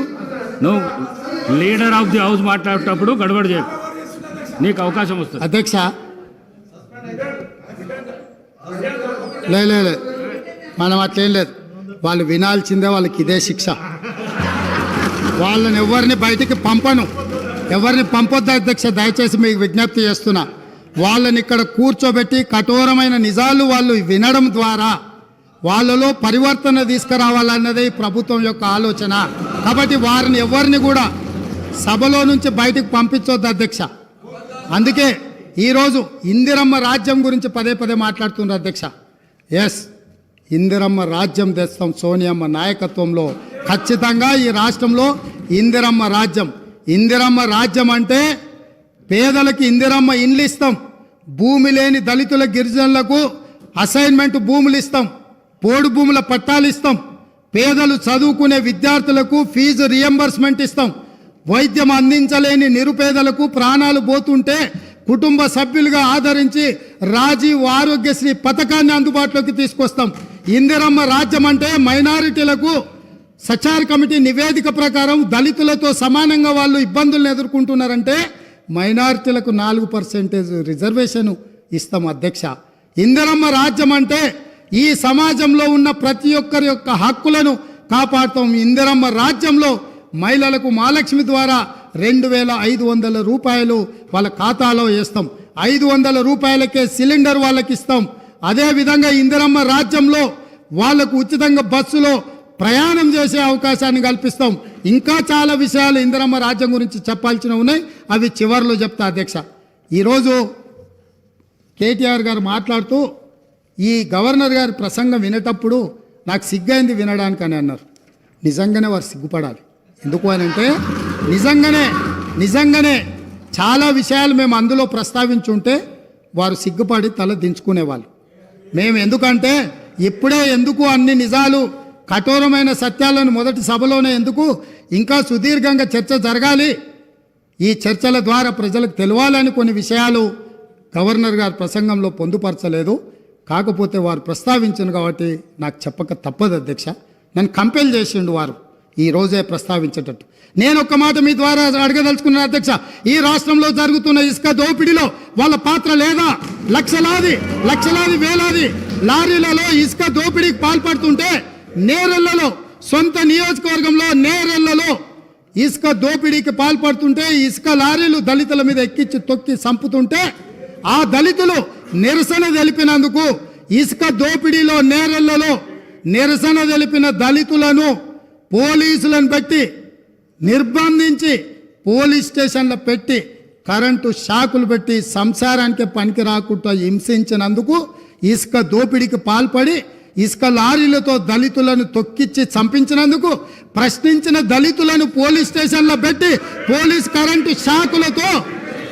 కరెంటు షాకులతో కొట్టి సంసార జీవితానికి పనికి రాకుండా చేస్తే తెలంగాణ రాష్ట్రం ఇచ్చిన లోక్సభ స్పీకర్గా మీరా కుమారి గారిని మా మిత్రుడు పొన్నం ప్రభాకర్ గారు ఆ దళితులను పరామర్శించడానికి తను చట్టం చేసి బిల్లు పాస్ చేసి తెలంగాణ రాష్ట్రం ఇచ్చిన మీరా కుమారి గారు ఆ కుటుంబాలను పరామర్శించడానికి వస్తే పోలీసులను పెట్టి అడ్డుకొని వారిని అవమానించినందుకు సిగ్గుతో తల వంచుకోవాల్సిందే. అదేవిధంగా అధ్యక్ష, ఈ రాష్ట్రంలో రైతు రాజ్యం అని చెప్పిన ఈ ప్రభుత్వం నిజంగానే రైతు రాజ్యం అయితే ఖమ్మంలో గిట్టుబాటు ధర కోసం నిరసన తెలిపినందుకు ఖమ్మంలో రైతులను అరెస్టు చేసి కోర్టుకు తీసుకుపోయేటప్పుడు అంతర్జాతీయ తీవ్రవాదులక నేరగాళ్ళక బేడీలు వేసి నడిపించిన చరిత్ర కనీసం ఆ తల్లిదండ్రులు జైల్లో ఉంటే చంటి పిల్లల్ని సంకలో పెట్టుకొని ఒక ఆడబిడ్డ తన భర్తను కలవడానికి వస్తే పోలీసులు అడ్డుకున్నారు. ఇవాళ గిట్టుబాటు ధర అడిగిన రైతులను బేడీలేసినందుకు సిగ్గుతో తల వంచుకోవాలి ప్రభుత్వం అని చెప్పి, ఆనాటి ప్రభుత్వం అని చెప్పి నేను ఈరోజు చెప్పదలుచుకున్నా అధ్యక్ష. అదేవిధంగా అధ్యక్ష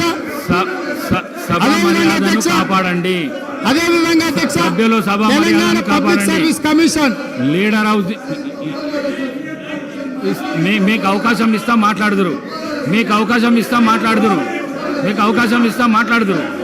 మీరు వెళ్ళకు రాకండి. మీకు అవకాశం ఇస్తా మాట్లాడుదురు. సభా గౌరవాన్ని కాపాడండి.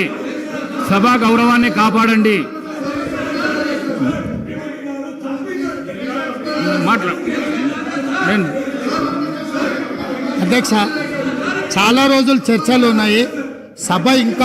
సభ ఈ రోజుతోనే అధ్యక్ష, ఈ సభ మీ అనుమతితో మీ సీట్లలో మీరు గౌరవ సభ్యులు మీ సీట్లలో మీరు పోతే మీకు అవకాశాన్ని కలిగిస్తా నేను. అధ్యక్ష, ఈ సభను మీ అనుమతితో ఇంకా కొంతకాలం చర్చలు కొనసాగిద్దాము. అప్పుడు వాళ్ళు ఏమేం కావాలో, ఏమేం అడగదలుచుకున్నారో, ఏమేం చెప్పదలుచుకున్నారో విందాము. ఈ ప్రభుత్వంలో 10వ తరగతి పరీక్షలు అధ్యక్ష, ఈ ప్రభుత్వము 10వ తరగతి పరీక్షలు నిర్వహించలేక 10వ తరగతి ప్రశ్నాపత్రాలు మీకు అవకాశం ఇస్తాము. సభా మర్యాదను కాపాడండి. మీకు అవకాశం నేను ఇస్తా. మీ సీట్లలో మీరు వండి గౌరవ సభ్యులు మీ సీట్ ఇస్తా. స్పీకర్ సార్ ముఖ్యమంత్రి గారు స్పీకర్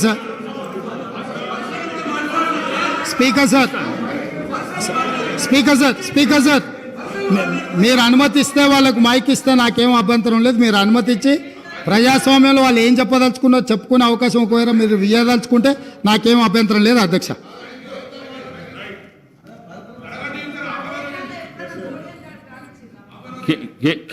శ్రీ కేటీ రామారావు గారు.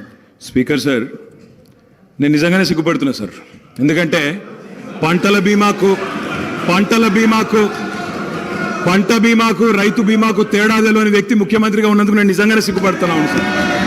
పంట బీమాకు రైతు బీమాకు తేడా తెలియని వ్యక్తి మీ గొప్ప నాయకుడు, గొప్ప ముఖ్యమంత్రి. అధ్యక్ష, నేను ఒకటే మాట అంటా ఉన్నా అధ్యక్ష, వారు పర్సనల్గా చాలా దారుణాతి దారుణంగా ఒక ముఖ్యమంత్రిలాగా కాకుండా ఏదో పిసిసి అధ్యక్ష పదవుల్లో అక్కడ గాంధీ భవన్లో కూర్చుని ఒక ప్రెస్ మీట్లో మాట్లాడినట్టు స్వీపింగ్ రిమార్క్స్. అధ్యక్ష, ఇవాళ ఆయన ఒక గౌరవమైన రాజ్యాంగబద్ధమైన పదవిలో ఉన్నారు. అధ్యక్ష, నేనేమంటా ఉన్నా అధ్యక్ష, చెప్పాలి, గుర్తు చేయాలి, ఆయన గుర్తులేదు. నేనేమంటున్నా అధ్యక్ష, నేరెళ్లలో ఏదో జరిగింది, శాండ్ మాఫియా అని ఇష్టం వచ్చినట్టు మాట్లాడుతున్నారు. నేను ఒకటే అడుగుతున్నా అధ్యక్ష, 2004 నుంచి 14 వరకు శాండ్ మీద ఈ రాష్ట్రంలో, ఆంధ్రప్రదేశ్ రాష్ట్రంలో, తెలంగాణ ప్రాంతంలో వచ్చిన ఆదాయం మొత్తం రాష్ట్రానికి సమకూరిన ఆదాయం 39.5 కోట్లు అధ్యక్ష. అంటే సంవత్సరానికి 4 కోట్ల ఆదాయం కూడా రాలే. అదే 2014 నుంచి 2023 వరకు అధ్యక్ష, ఈ రాష్ట్రానికి శాండ్ మీద వచ్చిన ఆదాయం 5,000 కోట్ల పైచిలకు అధ్యక్ష. 4 కోట్లు కూడా ఆదాయం లేని నాడు శాండ్ మాఫియా అవ్వలేదు సార్. కాంగ్రెస్ పార్టీదా? కాంగ్రెస్ పార్టీల జేబులు, నాయకుల జేబులు నిండినాయా?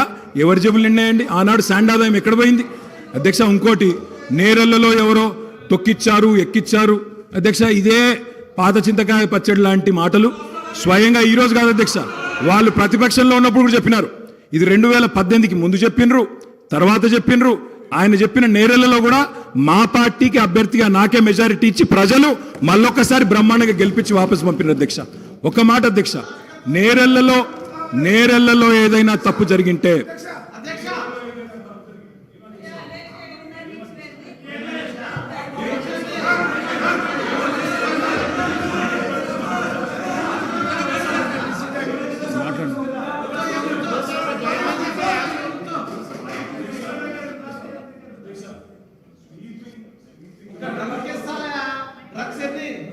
స్వీపింగ్ రిమార్క్స్, నోటికి ఎంత వస్తే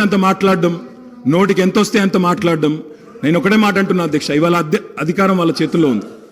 ఏ విచారణ చేసుకుంటారో చేసుకోమనండి, మాకు అభ్యంతరం లేదు. కానీ ఇష్టం వచ్చినట్టు స్వీపింగ్ జనరలైజేషన్లు చేసుకోవడం, నోటికొచ్చినట్టు మాట్లాడడం, ఇది ఒక ముఖ్యమంత్రి పదవి స్థాయిలో ఉండే వ్యక్తికి తగదు. పంట బీమాకు రైతు బీమాకు తేడా తెలియని వ్యక్తి అక్కడ కూర్చోవడం నిజంగా ఈ రాష్ట్ర ప్రజలు సిగ్గుతో తలదించుకుంటున్నారు. ముఖ్యమంత్రి గారు. అధ్యక్ష, ప్రజాస్వామ్యంలో ప్రతిపక్షాలకు అవకాశం ఇవ్వాలి, వాళ్ళు ఏదైనా వివరణ ఇచ్చుకునే అవకాశం ఇవ్వాలనే ఉద్దేశంతో మైక్ ఇచ్చాము. మైక్ ఇవ్వండి అని మిమ్మల్ని రిక్వెస్ట్ చేసినా మీరు వారికి ఇచ్చిండ్రు, పెద్ద మనసు చేసుకొని. దాని ద్వారా ప్రజలకు ఏమైనా ఉపయోగపడేది కానీ నేను మాట్లాడిన అంశాలలో ఏమైనా తప్పులుంటే వాటిని ప్రస్తావించుంటే డెఫినెట్గా అవకాశాన్ని వారు సద్వినియోగం చేసుకున్నట్టు. కానీ వారు ఏం మాట్లాడుతారు, మళ్ళీ అక్కసు వెళ్ళగక్కుతున్నాడు. ఎందుకనంటే అక్కడేదో మేనేజ్మెంట్ కోటాలో నేను కూర్చుందాం అనుకుంటే ప్రజల నుంచి వచ్చిన ఆయన కూర్చున్నాడు కాబట్టి నేను చూసి ఓర్వలేకపోతున్నా అని కుళ్ళుగా అనిపిస్తుంది తప్ప దాంట్లో ఏమైనా ఉందా అధ్యక్ష? సరే, ఏదేమైనా అధ్యక్ష, ఈ గత ప్రభుత్వము ఎంత గొప్పలు చెప్పుకున్నా కొన్ని వాస్తవాలను ప్రజలు కూడా గమనిస్తున్నారు. మీ ద్వారా వాళ్ళు ఆ సమయంలో మరి గుర్తుందో లేదో ఇప్పుడు గుర్తు చేయదలుచుకున్న అధ్యక్ష, 10వ తరగతి ప్రశ్నాపత్రాలు వాట్సాప్లలో తిరుగుతూ 10వ తరగతి పరీక్షలే నిర్వహించలేని అసమర్థ ప్రభుత్వం ఆనాడు ఉండే. 12వ తరగతి అంటే ఇంటర్మీడియట్ ప్రశ్నాపత్రాలు చక్కగా దిద్ది ఫలితాలు ప్రకటించలేక ప్రభుత్వం ప్రైవేటు వ్యక్తులకు, ఆనాటి మంత్రివర్గంలో ఉన్న కీలకమైన వ్యక్తి యొక్క మిత్రులకు ఆ కాంట్రాక్టు కట్టబెట్టడంతో సిజీజీ నుంచి తప్పించి అనుభవం లేని వాళ్లకు మిత్రులకు కట్టబెట్టడంతో అందులో జరిగిన ఫలితాల అవకతవకలలా 25 మంది నూనూగు మీసాల యువకులు ఆత్మహత్యలు చేసుకున్నారు. ఈ చావులకు ఆనాటి ప్రభుత్వం కారణం కాదా? ఇవి ప్రభుత్వ హత్యలు కాదా? ఇది పక్కన పెడితే అధ్యక్ష, డెఫినెట్గా తొందర ఏం లేదు అన్నీ. అది కాకుండా అధ్యక్ష, తెలంగాణ పబ్లిక్ సర్వీస్ కమిషన్ మీకు తెలుసు ఎంత ప్రతిష్టాత్మకమైన సంస్థ, ఎంత బాధ్యతగా పరీక్షలు నిర్వహించాలి, ఎంత బాధ్యతాయుతంగా వ్యవహరించాలి. ఈ వ్యవహారాలన్నిటిని పరీక్షలు నిర్వహించే తెలంగాణ పబ్లిక్ సర్వీస్ కమిషన్ నిర్వహించిన పరీక్షలు ప్రశ్నాపత్రాలు చివరికి జిరాక్స్ సెంటర్లలో ఎక్కడ పడితే అక్కడ అగ్వకు సగ్వకు ఎట్లా పడితే అట్లా అమ్ముకునే పరిస్థితి వచ్చి ఇది మేం చెప్పింది కాదు, పంపకాలలో పంచాయతీ వచ్చి వాళ్ళే ఫిర్యాదులు చేసుకొని ఈ ప్రభుత్వం గొప్పగా మేం కనిపెట్టినామన్నారు. ఈ ప్రభుత్వం ఏమన్నది, ఇది ప్రతిపక్షాలు కనిపెట్టింది కాదు, ప్రతిపక్షాలు చెప్పింది కాదు, మేమే గుర్తించినాం, మేమే ప్రశ్నపత్రాలు అమ్ముతుంటే పట్టుకున్నాం, మేమే కేసులు కట్టినాం అన్నారు. సంతోషం, మీరే అమ్ముకున్నారు, మీరే గుర్తించారు, మీరే పట్టుకున్నారు, మీరే కేసు కట్టారు. కానీ బాధ్యులను ఎవరిని చేసిండ్రు అధ్యక్ష? ఎవరిని బలి చేసిండ్రు? ఈరోజు బాధ్యులైన అందులో ఉండే సభ్యుల నియామకం విషయంలో, చైర్మన్ విషయంలో హైకోర్టు ఇచ్చిన తీర్పేంది? నిజంగానే ఈ ప్రభుత్వం బాధ్యత ఉంటే 30 లక్షల మంది నిరుద్యోగ యువకులు ఈరోజు ఉద్యోగ ఉపాధి అవకాశాల కోసం 10 సంవత్సరాల నుంచి చిక్కడపల్లి సెంట్రల్ లైబ్రరీలోనో లేకపోతే దిల్సుఖ్ నగర్లోనో గౌలిగూడలో లేకపోతే ఈరోజు అమీర్పేట్ చౌరస్తాల్లో కుకట్పల్లి చౌరస్తాల్లో ఈరోజు కోచింగ్ సెంటర్ల అశోక్ నగర్ చౌరస్తాల్లో లక్షలాది మంది విద్యార్థులు ఈరోజు ఉద్యోగ ఉపాధి అవకాశాల కోసం పోటీ పరీక్షలకు గ్రామాలలో ఉన్న తల్లిదండ్రులు రూపాయి కూడబెట్టి ఈరోజు వాళ్ళని ఇక్కడ పెట్టి చదివిస్తే 10 సంవత్సరాలల్లా ప్రభుత్వంలో ఉన్న ఉద్యోగ ఖాళీలను భర్తీ చేయకపోను బాధ్యతారహితంగా నిర్వహించడం వల్ల ఆ ప్రశ్నపత్రాలు లీక్ అయి బజార్లలో పల్లి బఠాన్లా అమ్ముకుంటుంటే దానికి సంబంధించిన చర్యలు తీసుకొని బోర్డును రద్దు చేసి కొత్త బోర్డును బాధ్యతారహితంగా నిర్వహించాల్సిన ఈ పార్టీ ఈ ప్రభుత్వం ఆనాడు ఆ చర్యలు చేయలే. ఎన్నికల్లో వచ్చినప్పుడు వాళ్ళని కొంతమంది విద్యార్థులను పిలుచుకొని కూర్చొని మాట్లాడి మంత్రి గారు చెప్తారు, అవును తప్పు జరిగింది మళ్ళీ మూడోసారి అవకాశం ఇస్తే మిమ్మల్ని నిండా ముంచుతామని వాళ్ళకి మాటలు చెప్తున్నారు. తప్పు జరిగిందని మీరు గుర్తించినప్పుడు, మీ పాత్ర అందులో లేనప్పుడు పాత్రులైన బాధ్యులైన వాళ్ళ మీద చర్యలు తీసుకోవడానికి మీరు ఆ పరీక్షలను నిర్వహించిన వాళ్ళ మీద బోర్డులో నియమించిన సభ్యులకు అర్హత లేదు అని కోర్టు కూడా ప్రభుత్వానికి సూచన చేసినప్పుడు యుద్ధ ప్రాతిపదికన చర్యలు ఎందుకు తీసుకోలేదు? దీనికి కారణం మీరు కాదా? ఇలాంటి 10వ తరగతి పరీక్ష నిర్వహించలేనోళ్ళు, 12వ తరగతి పరీక్షల పేపర్లు దిద్దలేనోళ్ళు, తెలంగాణ పబ్లిక్ సర్వీస్ కమిషన్ ద్వారా ప్రభుత్వ ఉద్యోగ నియామకాలు చేపట్టలేనోళ్ళు ఖచ్చితంగా సిగ్గుతో తల వంచుకోవాల్సిందే. తెలంగాణ సమాజానికి క్షమాపణ చెప్పి తీరవలసిందే అధ్యక్ష. అదేవిధంగా అధ్యక్ష ఇంకొక మాట చెప్పదలుచుకున్న అధ్యక్ష, స్కూల్ ఎడ్యుకేషన్ మీద ఇచ్చిన రిపోర్ట్లో నేషనల్ అచీవ్మెంట్ సర్వే ర్యాంకింగ్ 31 అధ్యక్ష. అంటే ఇంకా కింద ఏది లేదు అధ్యక్ష. అసలు నేషనల్ అచీవ్మెంట్ సర్వే స్కూల్ ఎడ్యుకేషన్కి సంబంధించి తెలంగాణ రాష్ట్రానికి ఉన్న ర్యాంక్ ఏంటంటే 31. రాష్ట్రాలే కాదు యూనియన్ టెరిటరీల కంటే కూడా అధ్వానంగా తెలంగాణ రాష్ట్ర విద్య ఉంది అని అంటే ఈ తప్పకుండా వాళ్ళు తల వంచుకోవాల్సిందే, సిగ్గుపడాల్సిందే అధ్యక్ష. అదేవిధంగా అధ్యక్ష పదే గతంలో మీరు ఇది మాట్లాడినరు, గతంలో అది మాట్లాడినరు, గతంలో మీరు తెలంగాణకు వ్యతిరేకం లేకపోతే మీరు తెలంగాణ ప్రజలప్పుడు అడిగినప్పుడు ఇయ్యలేదు.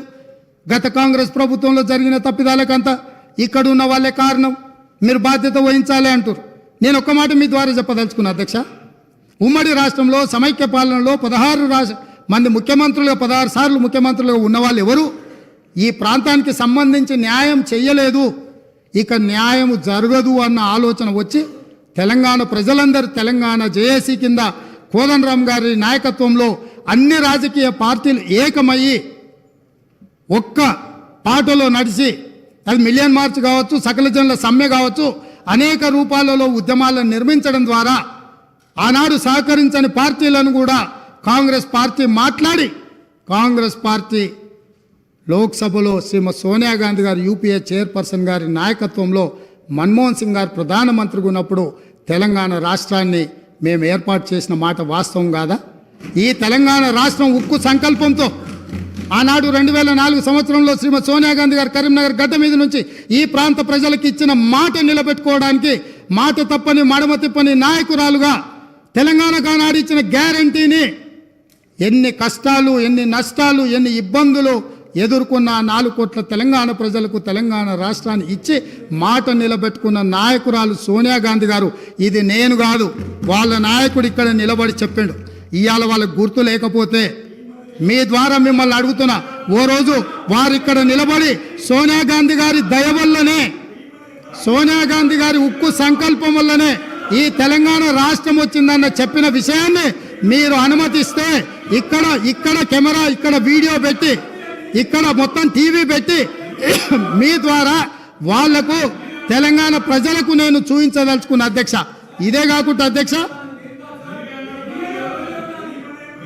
వస్తున్నా అక్కడికి కూడా వస్తున్నా. తొందరపడ అంత తొందర ఎందుకు? నీది కూడా మేనేజ్మెంట్ కోటానే తెలుసు కదా. ఆ గట్టిగా అరుస్తున్నాయని కూడా మేనేజ్మెంట్ కోటానే. సో అదేవిధంగా అధ్యక్ష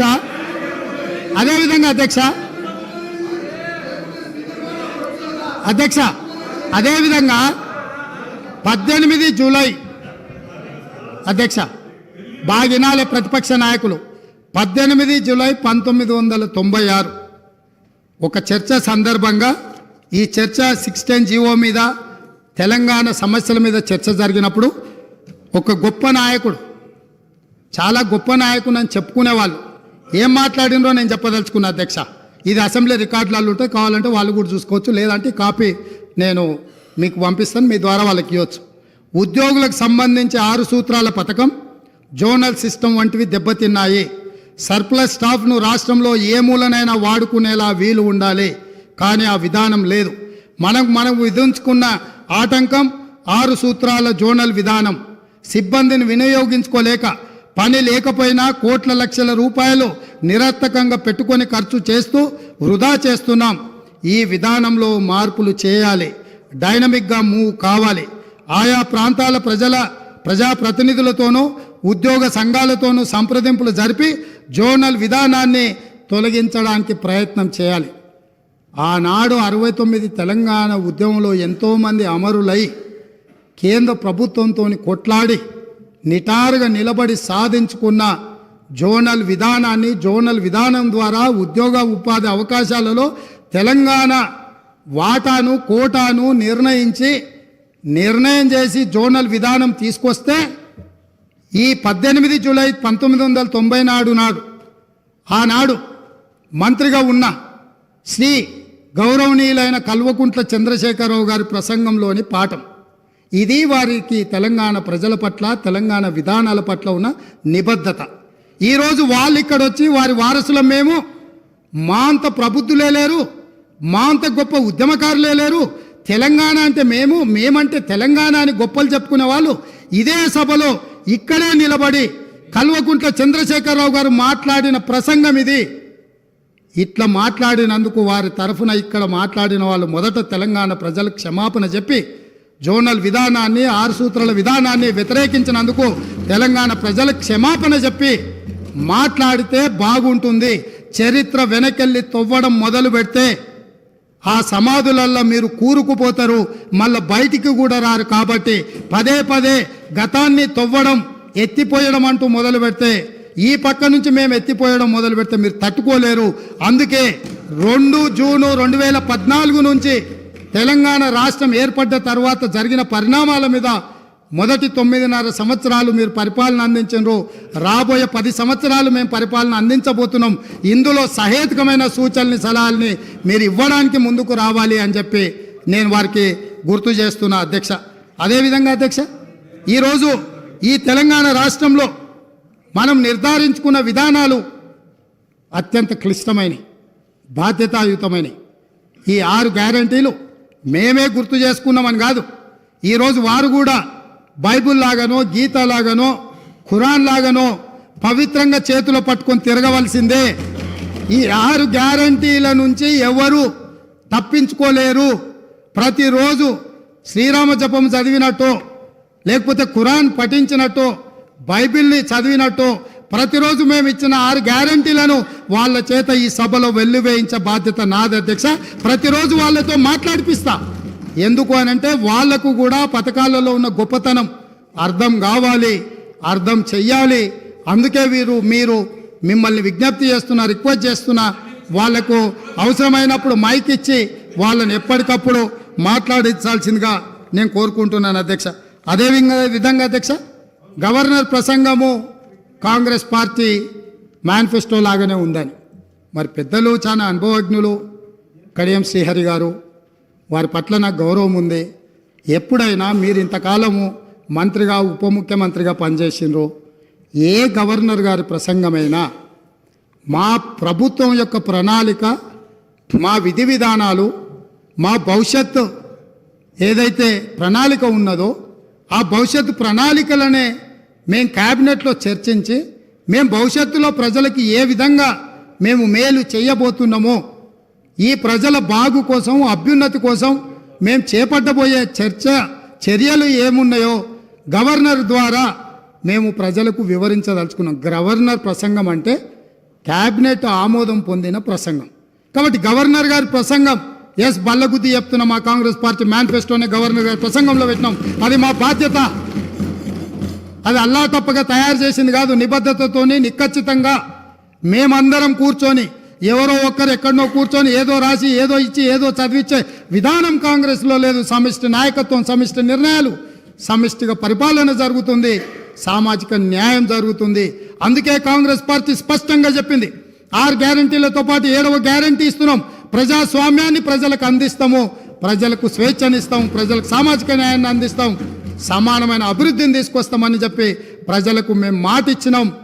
2004 నుంచి 2014 వరకు తీసుకొచ్చిన సంక్షేమ పథకాలు, అభివృద్ధి పథకాలు ఈరోజు హైదరాబాదు నగరంలో ఉన్నాయంటే ఔటర్ రింగ్ రోడ్ వాళ్ళు కట్టిరా అధ్యక్ష, అంతర్జాతీయ ఎయిర్పోర్ట్ వాళ్ళు కట్టినరా, మెట్రో రైలు వాళ్ళు కట్టినరా, హైదరాబాద్కి కృష్ణానది జలాలు వాళ్ళు తీసుకొచ్చిండ్రా, హైదరాబాద్కి గోదావరి జలాలు వాళ్ళు తీసుకొచ్చారా, హైదరాబాద్లో ఈరోజు తీగల వంతెన మీద ఫోటోలు దిగుతున్న వాళ్ళు ఆనాడు కాంగ్రెస్ పార్టీ అధికారంలో ఉన్నప్పుడు చేసిన ప్రణాళికనే అన్న సంగతి అప్పుడే మర్చిపోయిందా? ఇవాళ మీరు నెత్తి మీద నీళ్లు చల్లుకున్నంత మాత్రాన గోదావరి తాగునీటి జలాలకు ప్రణాళిక పెట్టింది ఎవరు, ప్రారంభించింది ఎవరు, పనులు ముందుకు తీసుకొచ్చింది ఎవరు అధ్యక్ష? ప్రాణహిత చేవెళ్ల ప్రాజెక్టును ఆనాడు దేవేందర్ గౌడ్ గారు పాదయాత్ర చేసి తెలంగాణ ప్రజలకు ప్రాణహిత చేవెళ్ల ప్రాజెక్టు కావాలి అని అంటే ఒక తెలంగాణ బిడ్డగా దేవేందర్ గౌడ్ గారు కాంగ్రెస్ పార్టీ కాకపోయినా ఆనాటి కాంగ్రెస్ పార్టీ ఈ ప్రాజెక్టు ద్వారా 14 లక్షల ఎకరాలకు 38,400 కోట్ల రూపాయలతోటి నీళ్లు ఇవ్వాలని ఉక్కు సంకల్పంతో డాక్టర్ బాబాసాహెబ్ అంబేద్కర్ ప్రాణహిత చేవెళ్ల ప్రాజెక్టును ప్రారంభించారు. పెద్దలు వెంకటస్వామి గారి సూచనతోని ఆ పేరును పెట్టినరు. పనులు ప్రారంభించి చేవెళ్లలో అర్ధాంతరంగా ఆగిపోయిన పనులకు ఎవరు బాధ్యత తీసుకుంటారని నేను అడుగుతున్నా అధ్యక్ష.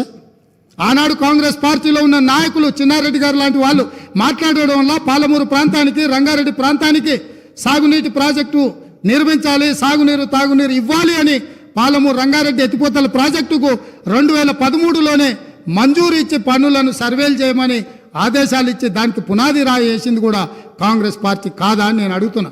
ఉమ్మడి రాష్ట్రంలో చివరి జీవో నెంబర్ 69 నారాయణపేట కొడంగల్ ఎత్తిపోతల పథకానికి 8.5 టీఎంసీలతో 1,500 కోట్ల రూపాయలతో 1,07,000 ఎకరాలకు సాగునీరు తాగునీరు ఆ ప్రాంతానికి అందించాలని ప్రాజెక్టు ఆమోదిస్తే నికర జలాల కేటాయింపుతోనే ఆనాడు గవర్నర్ గారు జీవో ఇస్తే ఆ జీవోను ఈనాటి వరకు తుంగలు తొక్కిపెట్టి నారాయణపేట కొడంగల్ ప్రాంతాన్ని ఎడారిగా మార్చింది వాళ్ళు కాదా?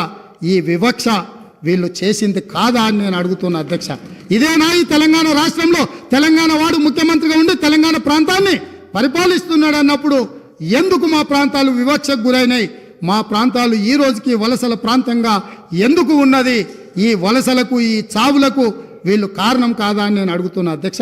అదేవిధంగా ఈరోజు నేను మాట్లాడదలుచుకున్న అధ్యక్ష, తెలంగాణ రాష్ట్రంలో డ్రగ్స్ మహమ్మారి లేకుండే, తెలంగాణ ఉమ్మడి రాష్ట్రంలో డ్రగ్స్ గురించి చర్చలు లేకుండే, గంజాయి మత్తు లేకుండే, లిక్కర్ కూడా అతి తక్కువగా ఉండే. కానీ ఇవాళ ఏ పేపర్ చూసినా, ఏ టీవీ చూసినా గంజాయి మత్తులో దాడులు జరుగుతున్నాయని, సింగరేణి కాలనీలో 6 సంవత్సరాల పసిగుండను గంజాయి మత్తులో రేపు మర్డర్ చేస్తే ఈ ప్రభుత్వం అచేతనంగా ఉండిపోయింది. ఈరోజు ఈ రాష్ట్రంలో జరుగుతున్న కారణాలకు, ఈరోజు దొరుకుతున్న డ్రగ్స్కి ఈ ప్రభుత్వ వైఫల్యం కారణం కాదా? ఈ ప్రభుత్వం డ్రగ్స్కు సంబంధించి విచారణ మీద సిట్ వేసి ఆ సిట్లో ఉన్న అధికారిని అర్ధాంతరంగా ఎందుకు బదిలీ చేసిండ్రు? అతను ఎక్కడికి పోయింది? ఆ సిట్ ఎక్కడికి పోయింది? ఆ విచారణ ఎక్కడికి పోయిందని నేను అడుగుతున్నా అధ్యక్ష. ఈ ప్రభుత్వం యొక్క వైఫల్యాన్ని కప్పిపుచ్చుకోవడానికి, విచారణలో లోపాలను దాచిపెట్టడానికి చేస్తున్న ప్రయత్నంలో నేనే స్వయంగా ఆనాడు 2017లో తెలంగాణ రాష్ట్ర ఉమ్మడి హైకోర్టులో పబ్లిక్ ఇంట్రెస్ట్ లిటిగేషన్ వేసి ఈ విచారణ మీద ఎన్ఫోర్స్మెంట్ డైరెక్టరేటు, DRI, ఈ నార్కోటిక్స్ డిపార్ట్మెంట్ అన్నిటిని కూడా ఒక సిట్ను ఏర్పాటు చేయాలని హైకోర్టులో కేసు వేస్తే 2021 వరకు నేను కొట్లాడితే తెలంగాణ రాష్ట్ర హైకోర్టు ఈడీకి మొత్తం సమాచారాన్ని చేసిన విచారణను బదిలీ చేయమని హైకోర్టు ఆదేశాలు ఇచ్చిన ఈ రాష్ట్ర ప్రభుత్వం ఆ వివరాలన్నీ దాచిపెట్టింది అధ్యక్ష. ఆనాడు డ్రగ్స్లో ఏవైతే టెలిఫోన్లు కానీ కంప్యూటర్స్ కానీ ల్యాప్టాప్లు కానీ ఇతర సీజ్ చేసిన ఎక్విప్మెంట్ ఎలక్ట్రానిక్ ఎక్విప్మెంట్ని ఏది కూడా ఈరోజు వాళ్ళు ఫోరెన్సిక్ ల్యాబ్కు పంపించలేదు, వాటి మీద సరైన విచారణ జరగలేదు. ఆ వివరాలన్నీ కూడా ఈడీ అడిగితే ఇవ్వకపోతే ఈడీ డిపార్ట్మెంట్ తెలంగాణ ప్రభుత్వం మీద contempt of court case file చేసింది అధ్యక్ష. నేను అడుగుతున్న అధ్యక్ష మీ ద్వారా ప్రతిపక్షాన్ని, ఈ రాష్ట్రాన్ని పంజాబ్ రాష్ట్రాన్ని మీరు చూసిండ్రు. పంజాబ్ రాష్ట్రాన్ని ఈరోజు డ్రగ్స్ మహమ్మారి పట్టి పీడించడంతో ఈరోజు గ్రామాలల్లో పేద మహిళలు, ధనవంతులు శ్రీమంతులు కాదు, పేదలు భార్య తల్లి కూలికి పోయి సంపాదించిన డబ్బులో భర్తలను సోదరులను ఇవాళ డ్రగ్స్కి అలవాటు పడి బాధపడుతుంటే వాళ్ళకు అందులో సంపాదించిన కొంత డబ్బు పెట్టి డ్రగ్స్ కొని ఇచ్చే పరిస్థితి వచ్చింది. ఈ పరిస్థితి పంజాబ్ రాష్ట్రాన్ని నిర్వీర్యం చేసింది అధ్యక్ష. పంజాబ్లో యంగ్ విడోస్ చిన్న వయసులోనే మహిళలు వితంతువులుగా మారుతుంటే డ్రగ్స్ బారిన పడి ఈరోజు చావులను మనం కల్లారా చూస్తుంటే, రాష్ట్రమే నిర్వీర్యం అయిపోతుంటే, యువత డ్రగ్స్ బారిలో పడి చచ్చిపోతుంటే, తెలంగాణ రాష్ట్రంలో పూర్తిగా కూకటి వేళ్లతో పెకిలించి వేయాల్సిన ఈ డ్రగ్స్ మహమ్మారి విషయంలో ఎందుకు విచారణలో ఈ ప్రభుత్వం ఆనాడు జాప్యం వహించింది, ఎందుకు నిర్లక్ష్యం వహించింది, ఎందుకు దీని మీద చర్యలు తీసుకోవడానికి నార్కటిక్ డిపార్ట్మెంట్కు, డిఆర్ఐ డిపార్ట్మెంట్కు, ఈడీ డిపార్ట్మెంట్కు ఎందుకు సంపూర్ణమైన సమాచారాన్ని ఇవ్వలేదని నేను అడుగుతున్నా అధ్యక్ష. ఈరోజు నేను టీఎస్ న్యాబ్లో ఒక అడిషనల్ డీజీ క్యాడర్ ఆఫీసర్ను పెట్టి ఎంపవర్ చేసి ఇవాళ ఈ రాష్ట్రంలో డ్రగ్స్ అనే పదం వినిపించొద్దు, ఈ రాష్ట్ర సరిహద్దులు ఎవడు గంజాయితో రావద్దు, ఎవడు వచ్చినా ఎంత పెద్దవాడైనా ఎంత గొప్పవాడైనా వాళ్ళ వెనకాల ఎవరు ఉన్నా ఊచలు లెక్క పెట్టాల్సిందే, లెక్క పెట్టియాల్సిందే అని ఈరోజు నా ప్రభుత్వం మా మంత్రివర్గ సహచరులు తీసుకున్న నిర్ణయాన్ని ఈ ప్రతిపక్షాలు అభినందించాల్సిన అవసరం లేదు అధ్యక్ష. మిగతా విషయాలలో భిన్నాభిప్రాయాలు ఉండొచ్చు, భేదాభిప్రాయాలు ఉండొచ్చు, కానీ డ్రగ్స్ మహమ్మారిని నిషేధించడానికి నిర్వీర్యమైపోతున్న యువతను, చిన్న పాఠశాలల ఆడపిల్లలు బలైపోతున్న ఈ మహమ్మారిని నిషేధించడానికి ఈ దాన్నైనా అభినందించడానికి మన ప్రభుత్వాన్ని మీరు అభినందించడానికి మీకు మనసు రాలేదా అని నేను అడుగుతున్నా అధ్యక్ష. అంటే ఈరోజు ఈ సభలో వీళ్ళందరూ మిగతా వాటిలలో వాళ్ళకి రాజకీయ కోణాలు ఉండొచ్చు, కానీ ఈ విషయంలో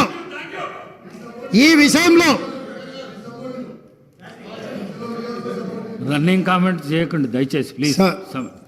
సార్ పాపం తెలియక అట్లా అంటుండే, కానీ తర్వాత ఆయనకుండే బాధలు ఆయనకుంటాయి. ఎందుకంటే ఎవరైతే ఈ అంశం మీద పూర్తి స్థాయిలో మాట్లాడినరో వారు బాధ్యత తీసుకొని మిగతా విషయాలలో మాకు భిన్నాభిప్రాయాలు ఉన్నా డ్రగ్స్ నిర్మూలన విషయంలో మత్తు పదార్థాలను నిషేధించడంలో గంజాయి ఇతర మత్తు పదార్థాలను ఈ రాష్ట్ర సరిహద్దులను దాటి లోపలికి రానివ్వకుండా కంచేసి కాపాడాల్సిన బాధ్యత ఈ 119 మంది శాసనసభ్యుల మీద ఉన్నది అని మనందరం ఏకగ్రీవంగా ఈ విషయంలో ఒక అభిప్రాయానికి వచ్చినుంటే ఎంత మంచి సందేశం ఇవాళ తెలంగాణ ప్రజలకు చేరుండేది అధ్యక్ష. కాళ్ళు వనకాలి అధ్యక్ష. ఎవరైనా ఈ రాష్ట్రంలో గంజాయి కానీ, కొకైన్ కానీ, హెరాయిన్ కానీ ఇట్లాంటివి రకరకాల ఎన్నో పేర్లు పలకడానికి కూడా నాకు రాదు అధ్యక్ష. వీటన్నిటినీ 100% ఉక్కు పాదంతో అణిచివేస్తాం, ఎంత వాళ్ళున్నా బొక్కలేస్తామనే నిబద్ధతతో మా ప్రభుత్వం పనిచేయబోతుంది. దీనికైనా వాళ్ళు పూర్తి స్థాయిలో మద్దతు పలకాలి అని చెప్పి మీ ద్వారా వారికి విజ్ఞప్తి చేస్తున్నా అధ్యక్ష. అదేవిధంగా అధ్యక్ష,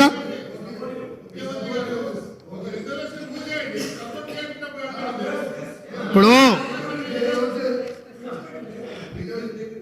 గవర్నర్ గారి ప్రసంగంలోనే ఈ అంశాన్ని స్పష్టంగా ప్రస్తావించిన వారు ఎంతసేపు మాట్లాడినరో మీరు సమయం తీయండి. మా సభ్యులు ఎంతసేపు మాట్లాడినరో, టీఆర్ఎస్ సభ్యులకు ఎంతసేపు సమయం ఇచ్చినరో రెండు పోల్చి చూడండి అధ్యక్ష. ఈ విషయంలో మనకు భిన్నాభిప్రాయాలు భేదాభిప్రాయాలు ఉండాల్సిన అవసరం ఏముంది అధ్యక్ష? ఏమన్నా ఉందా అధ్యక్ష? ఇందులో నేను ఏమైనా ఎవరికైనా నష్టం జరిగే విధంగా లేకపోతే వాళ్ళ కష్టం జరిగే విధంగా ఏమన్నా ప్రభుత్వం నిర్ణయం తీసుకుంటుందా అధ్యక్ష? ఇందులో కలిసి రావడానికి ఉన్న ఇబ్బంది ఏంది అధ్యక్ష నాకు అర్థం కాలే. అందుకే వారికి అవసరమైతే ఇప్పుడు అడగట్లేదు అధ్యక్ష మైకు. ఒకవేళ ఇప్పుడు నేను ఇంతసేపు మాట్లాడినా మైక్ అడిగిన ఉంటే మీరు మైక్ ఇచ్చి ఉంటే వారు మాట్లాడుతుంటే వారు మాట్లాడడానికి మైకు తీసుకొని ముందుకు వస్తే ఇవ్వండి అధ్యక్ష. ఇది ఒక మంచి కాజ్ కదా, ఈ ఒక్క మంచి కాజ్కి వారిని ముందుకు వచ్చినందుకు మైక్ ఇవ్వండి అధ్యక్ష. గౌరవ కేటీఆర్ గారు. స్పీకర్స్ ఆయనకు బ్రేక్ తీసుకోవాలంటే బ్రేక్ తీసుకోమన్నాడు సార్, మాకేం అభ్యంతరం లేదు. మాట్లాడి అలసిపోయినట్టున్నారు, మాకేం అభ్యంతరం లేదు. కానీ అధ్యక్ష వారేదో కొత్తగా ఏదో చేసినట్టు డ్రగ్స్ విషయంలో అధ్యక్ష మా ముఖ్యమంత్రి గారు మా గౌరవ పెద్దలు మా పార్టీ అధ్యక్షులు ఈరోజు లీడర్ ఆఫ్ ఆపోజిషన్ పాపం మరి ఫాలో అవుతారా లేదా వార్తలు నాకు తెలియదు. కానీ సివి ఆనంద్ గారు అనే అడిషనల్ డైరెక్టర్ జనరల్ ఆఫ్ పోలీస్ని టిఎస్ న్యాబ్ అనేది ఏర్పాటు చేసిందే మా ప్రభుత్వం. Telangana state anti narcotics bureau ఏర్పాటు చేసిందే మా ప్రభుత్వం. ఏర్పాటు చేయడమే కాదు, సివి ఆనంద్ గారిని అపాయింట్ చేయడమే కాకుండా దాదాపు 9 నెలల కిందటనే ఆ కార్యాచరణ కూడా ప్రారంభించి మొత్తం అన్ని జిల్లాల ఎస్పీలు, ఇప్పుడు వారు చెప్పారు కదా ముఖ్యమంత్రి గారు, మొత్తం ఒక పూచిక పుల్ల గదులొద్దు, అసలు గంజాయి అనేది కనబడొద్దు అనే మాట ఏదైతే వారు చెప్పినారు అధ్యక్ష. పంజాబ్ గురించి కూడా గొప్పగా చెప్పారు అధ్యక్ష. మరి పంజాబ్లో నిన్న మొన్నటి దాకా ఉన్నది కాంగ్రెస్ ప్రభుత్వమే అధ్యక్ష, వారు మర్చిపోయినట్టున్నారు. పంజాబ్ ఇవాళ మత్తులో మునిగిపోతోంది, యంగ్ విడోస్ అనేది అయితే మాట్లాడారో అక్కడ ఉన్నదంతా కాంగ్రెస్ ప్రభుత్వమే. ఉడతా పంజాబ్ అనే సినిమా వచ్చింది కూడా మీ కాంగ్రెస్ ప్రభుత్వంలో, అది కూడా తెలుసుకోండి అధ్యక్ష. భిన్నాభిప్రాయం ఉంది అన్నారు, ఎక్కడుంది అధ్యక్ష భిన్నాభిప్రాయం?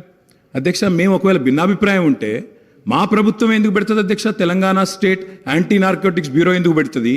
ఎందుకు సివి ఆనంద్ లాంటి కాంపిటెంట్ ఆఫీసర్ని పెడుతుంది?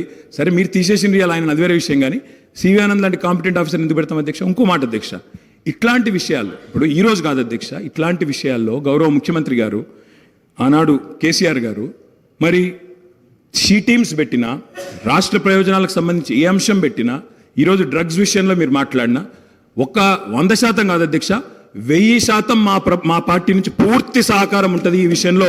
వారికి కన్ఫ్యూజన్ అవసరం లేదు, వారికి ఇంకేమైనా అనుమానాలు ఉంటే నేను చెప్తా ఉన్నా. భిన్నాభిప్రాయాలు అన్నారు, మేము అభిప్రాయం చెప్తే కదా అధ్యక్ష భిన్నాభిప్రాయం ఉండడానికి. అది మేమే చెప్పినాము, మేమే మా ప్రభుత్వం ఉన్నప్పుడే ఏర్పాటు చేసిన సంస్థ. ఇవాళ మీరు క్రెడిట్ తీసుకుంటా అనుకోవచ్చు, మాట్లాడితే మేనేజ్మెంట్ కోట అంటారు అధ్యక్ష. అధ్యక్ష ఢిల్లీని మేనేజ్మెంట్ చేసి ముఖ్యమంత్రి పదవి తెచ్చుకున్న వ్యక్తి, ఢిల్లీని మేనేజ్ చేసి పీసీసీ పదవి తెచ్చుకున్న వ్యక్తి వాళ్ళ మేనేజ్మెంట్ కోట గురించి మాట్లాడితే అధ్యక్ష నేను అనలేదు అధ్యక్ష. ఇది కోమటిరెడ్డి వెంకటరెడ్డి గారు చెప్పినారు, పేమెంట్ కోట అని చెప్పినారు అధ్యక్ష. కాబట్టి ఆయన కూడా మాట్లాడితే బాగలేదు అధ్యక్ష, వారిని సవరించుకోమనండి ముఖ్యమంత్రి గారు. అధ్యక్ష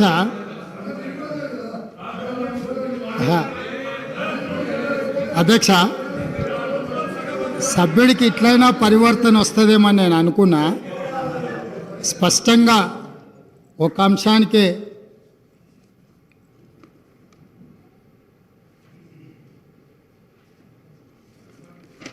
సభ్యుడు ఈ ఒక్క అంశానికే పరిమితమయ్యి స్పష్టంగా ముందుకొచ్చి ఇతర అంశాల పట్ల చర్చ జరగకుండా దీనికి మద్దతు ఇస్తారని నేను ఆశించిన. సో నన్ను నిరాశపరిచింది. మళ్ళీ సేమ్ రిటారిక్ పొలిటికల్ అలిగేషన్ చేసే ప్రయత్నం చేసిండ్రు. నాకేం ఇబ్బంది లేదు. టిఎస్ న్యాబ్ అనే ఒక పేపర్ మీద కాగితం తయారు చేసిండ్రు అధ్యక్ష. ఆ తయారు చేసిన దానికి సివి ఆనంద్ గారికి అడిషనల్ ఛార్జ్ మాత్రమే, హైదరాబాద్ కమిషనర్గా కొనసాగుతూ టిఎస్ న్యాబ్ డైరెక్టర్గా అడిషనల్ ఛార్జ్ వారు ఇచ్చిండ్రు. ఒక నిమిషం వస్తున్నా, అక్కడికి వస్తున్నారు. మీరే ఏర్పాటు చేసారు, ఏర్పాటు చేసిన దాంట్లో ఏమేం లేకుండా చేసిండ్రు కూడా అవి కూడా చెప్తాయి, ఎందుకంటే ఇక మీరు మొదలు పెట్టారు కాబట్టి మొత్తం చెప్పాలి కదా. సో అడిషనల్ ఛార్జ్ ఇవ్వడంతో ఆయన ఇక్కడ అక్కడ దృష్టి పెట్టలేకపోయింది. ఒకటి వాళ్ళు ఒక స్టాఫ్ ప్యాటర్న్ వర్కౌట్ చేసి ఇచ్చారు. 301 మంది సిబ్బంది కావాలా, ఈ సిబ్బందిని అంతా మాకు ఇవ్వాలి, దీన్ని నిషేధించాలని ప్రభుత్వానికి నివేదిక ఇచ్చారు. 10% సిబ్బందిని కూడా వాళ్ళకి ఇవ్వలే. 29 కోట్ల రూపాయలు వాహనాల కొనుగోలు కానీ ఇతర ఆఫీస్కు సంబంధించిన అంశాలను మాకు ఏర్పరచుకోవడానికి 29 కోట్ల రూపాయలు బడ్జెట్ కావాలని రాష్ట్ర ప్రభుత్వానికి అడిగారు. ₹1 కూడా ఈ రోజు వరకు ఇవ్వలే. టిఎస్ న్యాబ్ అనే ఒక పేపర్ సంస్థను ఏర్పాటు చేసి దానికి అడిషనల్గా ఒక ఏడీజీ సిటీ కమిషనర్ గారిని పెట్టి ఆ సంస్థను నిర్వీర్యం చేసిండ్రు. కాబట్టి నేను అవన్నీ విమర్శల జోలికి వెళ్ళలే. కాకపోతే వారు ఇప్పుడు చెప్పిండ్రు కాబట్టి నేను ఇవన్నీ చెప్పాల్సి వస్తుంది. అందుకే ఈరోజు నేను ఫుల్ టైం ఏడీజీని దానికి వేసినాను. ఇమ్మీడియట్గా 29 కోట్లు కాదు, అవసరమైతే మీరు 50 కోట్లు తీసుకోండి. ఇది నా రాష్ట్ర భవిష్యత్తు, ఇది మన పిల్లల భవిష్యత్తు. ఇవాళ మన కుటుంబంలో మనం ఏ విజయం సాధించినా ఏ స్థాయికి ఎదిగినా తెలిసి తెలియని వయసులో పిల్లలు ఇట్లాంటి వాటిన బారిన పడితే మన కుటుంబాలన్నీ కూడా ఆ దుఃఖాన్ని లెక్క కూడా పెట్టలేం. ఈరోజు ఎన్నో పాఠశాలల ఈరోజు ఇట్లాంటి ఫిర్యాదులు వస్తున్నాయి. నేను వాటన్నిటి గురించి ఎక్కువ ప్రస్తావించదలుచుకోవాలి ఇక్కడ. ఎందుకనంటే వాళ్ళు ఎంతో రెప్యుటేషన్ ఎంతో కష్టపడి సంపాదించుకున్నారు. ఎవరి మీద ఎక్కడ ఏ పాఠశాలలలో ఏమి ఇబ్బందులు ఉన్నాయనే వివరాలు నేను ఇక్కడ సభలో చెప్పదలుచుకోలేదు. ఎందుకనంటే ఆ కుటుంబాలకు కానీ లేకపోతే ఆ పాఠశాలలకు కానీ కాలేజీలకు కానీ రెప్యుటేషన్ దెబ్బతింటుంది. గత ప్రభుత్వం పేపర్ మీద తెలంగాణ స్టేట్ యాంటీ నార్కటిక్ బ్యూరోను స్టార్ట్ చేసింది నిజం, దానికి ఒక హైరార్కీని డిసైడ్ చేసింది నిజం, దానికి అడిషనల్ ఛార్జ్ చేసి తూతూ మంత్రంగా చేసింది నిజం, వాళ్ళు 29 కోట్ల రూపాయలు అడిగితే ₹1 కూడా ఇవ్వండి నిజం. వీటన్నిటిని సమీక్షించి అందుకే నేను ఏమంటున్నా అంటే ఈ ఒక్క విషయంలో విమర్శల జోలికి వెళ్లకుండా ఈ తెలంగాణ సమాజాన్ని ఒక బలమైన సమాజంగా, ఈ తెలంగాణ సమాజం అంటే ఒక ఉద్యమాల గడ్డ, తరతరాలుగా మనము నిటారుగా నిలబడి కొట్లాడిన చరిత్ర ఉన్న గడ్డ. ఇవాళ ఈ గడ్డ మీద గంజాయి మొక్కలు మొలుస్తుంటే, గంజాయి వనాలు పెరుగుతుంటే ఎక్కడెక్కడోడో ఇక్కడికొచ్చి పక్క రాష్ట్రాల్లోడు పక్క దేశాలోడు వివిధ మాదక ద్రవ్యాలు ఇక్కడికి తీసుకొచ్చి మన పిల్లలకు నేర్పి మన పిల్లలు మన రాష్ట్ర భవిష్యత్తును నాశనం చేస్తుంటే ఇక్కడ కూడా మనం రాజకీయాలు చర్చించుకుంటూ ఉంటే సమాజం మనల్ని క్షమించదు. దయచేసి ఒక్క విషయంలో సభలో ఉన్న అన్ని పార్టీలను నేను విజ్ఞప్తి చేస్తున్నా. అది భారతీయ జనతా పార్టీ కావచ్చు, ఎంఐఎం కావచ్చు, సిపిఐ కావచ్చు, సభలో ప్రాతినిధ్యం లేని రాజకీయ పార్టీలకు కూడా నేను వేదిక మీద నుంచి విజ్ఞప్తి చేస్తున్నా. ఇది మన సమాజానికి పట్టిన చీడ పీడ. దీన్ని తొలగించడంలో, పూర్తిగా నిషేధించడంలో మీ అందరి మద్దతు ఈ రాష్ట్ర ప్రభుత్వానికి అవసరం ఉన్నది. అవసరమైన సహకారాన్ని అందించాల్సిందిగా సభాపక్ష నాయకుడిగా మీకు అందరికీ విజ్ఞప్తి చేస్తున్నా అధ్యక్ష. అదేవిధంగా అధ్యక్ష, ఇంకా చాలా రోజులు మనం చాలా విషయాలు చర్చించుకోవాలి, మాట్లాడుకోవాలి. చాలా విషయాలు నేను ప్రస్తావించాలనుకున్న విషయాలు ఉన్నాయి.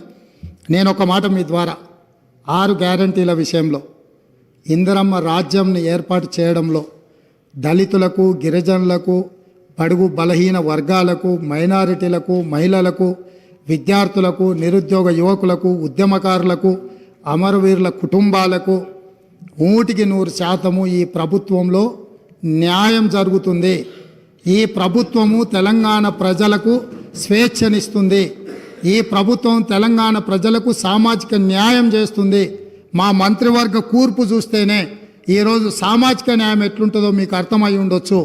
ఈరోజు ఇందిరమ్మ ఇంట్లో ఈ రోజుకు ఉన్న ఇందిరమ్మ ఇంట్లో ఈరోజు మీరు ఇక్కడ నుంచి వెళ్ళి చూడొచ్చు. ఖానాపూర్ ఎమ్మెల్యే వెడమ బొజ్జు ఆనాడు ఇందిరమ్మ ఇచ్చిన ఇంట్లోనే ఉంటూ ఈరోజు ఎమ్మెల్యేగా ఈ సభలో కాలు పెట్టిండు. ఒక బలహీన వర్గాలకు సంబంధించిన బీర్ల ఐలయ్య ఈరోజు ఇందులో కాలు పెట్టిండు.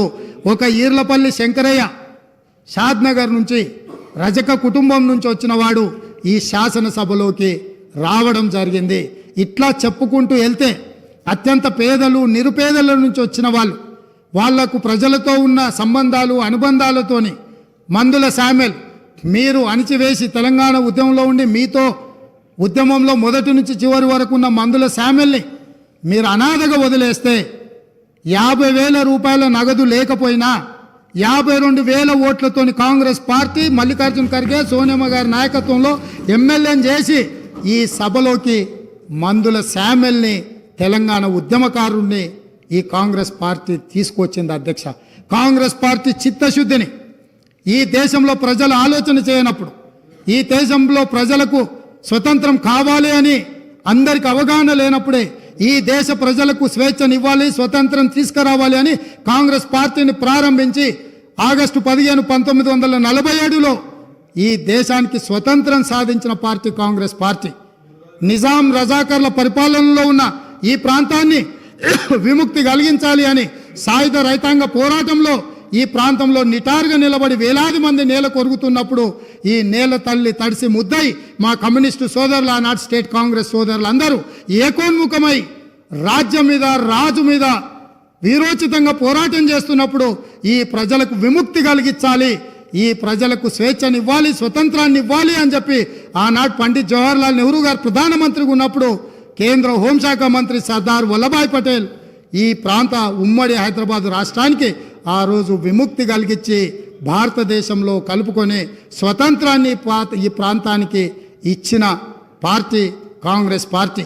ఈ కాంగ్రెస్ పార్టీ ఒక రామ్జీ గోండును, ఒక కొమరం భీమును, ఒక చాకలి ఐలమ్మను, ఒక దొడ్డి కొమరాయను, ఒక సర్దార్ సర్వాయి పాపన్న గౌడును ఆదర్శంగా తీసుకొని ఒక సురవరం ప్రతాప్ రెడ్డి గారు వేసిన దారులను దృష్టిలో పెట్టుకొని ఒక ప్రొఫెసర్ జయశంకర్ గారు, ఒక కొండా లక్ష్మణ్ బాపూజీ నిర్ణయించిన ఎజెండాతోని శ్రీమతి సోనియా గాంధీ గారు ఈ రాష్ట్రాన్ని ఇవ్వాలి, ఈ ప్రజల యొక్క ఆకాంక్ష నెరవేర్చాలి అని ఆంధ్రప్రదేశ్లో పార్టీకి తీరని నష్టం జరిగిన, కేంద్రంలో అధికారం కోల్పోయిన, తెలంగాణ రాష్ట్రంలో ఎన్నో ఒడిదుడుకులను ఎదుర్కొన్నా, ఇంటికొచ్చి కడుపులో తలకాయ పెట్టి కాళ్ళకు దండం పెట్టి నమ్మించి మోసం చేసిన, ఒక్క మాట పల్లెత్తు మాట అనకుండా క్షమించగలిగిన క్షమా గుణం ఉన్న నాయకురాలు శ్రీమతి సోనియా గాంధీ గారు. చరిత్ర పుటలలో ఎవరు కుటుంబాలు కుటుంబ సమేతంగా సపరివార సకుటుంబ సమేతంగా వెళ్ళి సోనియా గాంధీ గారి కాళ్ళకు దండం పెట్టి తర్వాత వెన్నుపోటు పొడిచిండ్రో చరిత్ర పుటలలో శాశ్వతంగా ఉంది. అయినా ఈ రోజు వరకు శ్రీమతి సోనియా గాంధీ గారు ఏ ఒక్కరోజు కూడా పల్లెత్తు మాట అనలేదు.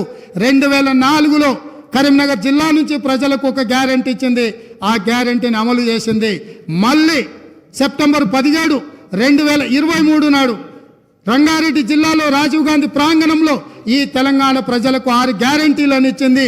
ఏ కష్టం వచ్చినా, ఏ నష్టం వచ్చినా, ఎవరు అడ్డుపడ్డా, ఎవరు నిలవరించాలి, ఎవరు అభ్యంతర పెట్టినా 6 గ్యారెంటీలను ఖచ్చితంగా అమలు చేసే గ్యారెంటీని ఈ రోజు ముఖ్యమంత్రిగా నా మంత్రివర్గ సహచరులందరి తరఫున తెలంగాణ ప్రజలకు మాట ఇస్తున్నా. ప్రతిపక్షాలను ఇప్పటికి కూడా వారికి విజ్ఞప్తి చేస్తున్నా, మేము విధానపరమైన నిర్ణయాలు చేస్తాం, ప్రతిపక్షాలుగా బాధ్యతాయుతంగా సలహాలు సూచనలు ఇవ్వండి.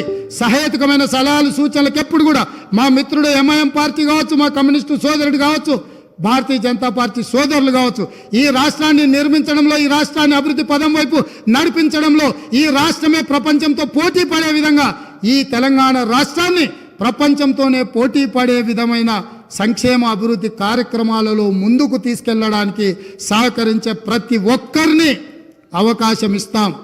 అదేవిధంగా ఇవాళ మీరు ఏదైతే మాట్లాడుతున్నారో ఈ సభలో కొంచెం ప్రిపేర్ అయి రాండి, చదువుకొని రాండి, అవగాహనతో రాండి, అంశాలను ప్రస్తావించండి. నా నూతన సభ్యులకు కూడా దాదాపుగా 50 మంది సభ్యులు మొదటిసారి ఎన్నికై సభలోకి వచ్చిండ్రు. వాళ్ళందరూ మనల్ని చూసి నేర్చుకోవాలి. ఎమ్మెల్యే పదవి అనేది తాత్కాలిక ఉద్యోగం కాదు, లేకపోతే ఎమ్మెల్యే పదవి అనేది కొంతకాలం ఉండి తర్వాత పోయేది కాదు. ప్రజా జీవితంలో ఎమ్మెల్యే అనేది ఒక బాధ్యత. మనం పాలకులం కాదు, మనం సేవకులము.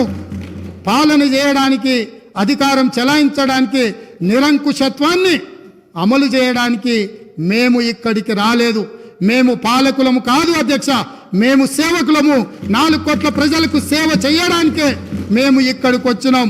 మీరు ఏ న్యాయబద్ధమైన సలహాలు సూచనలు ఇచ్చినా తప్పకుండా అనుమతిస్తాం. ఒకవేళ ఇక్కడ మీకు న్యాయం జరగలేదు అనుకుంటే మీరు నిరసనలు తెలుపొచ్చు, ధర్నాలు చేయొచ్చు. ధర్నా చౌక్లో మా మిత్రుల ఆమరణ నిరాహార దీక్ష చేయొచ్చు. తప్పకుండా ధర్నా చౌక్ను తిరిగి వాళ్ళు వినియోగించుకొని ధర్నా చౌక్ను మళ్ళా ధర్నాలు చేయొచ్చని మళ్ళీ ముందుకు రావాలి. వాళ్ళలాగా నిషేధితపు ఆలోచనలు కానీ లేకపోతే ఫ్యూడల్ విధానాలు కానీ కాంగ్రెస్ పార్టీ ఎప్పటికీ అమలు చేయదు. మళ్ళొకసారి ఈ అవకాశం ఇచ్చిన మీకు, ఒక మంచి సాంప్రదాయానికి తెరలేపిన గవర్నర్ గారికి ధన్యవాదాలు తెలియజేసుకుంటూ సెలవు తీసుకుంటున్నాను అధ్యక్ష.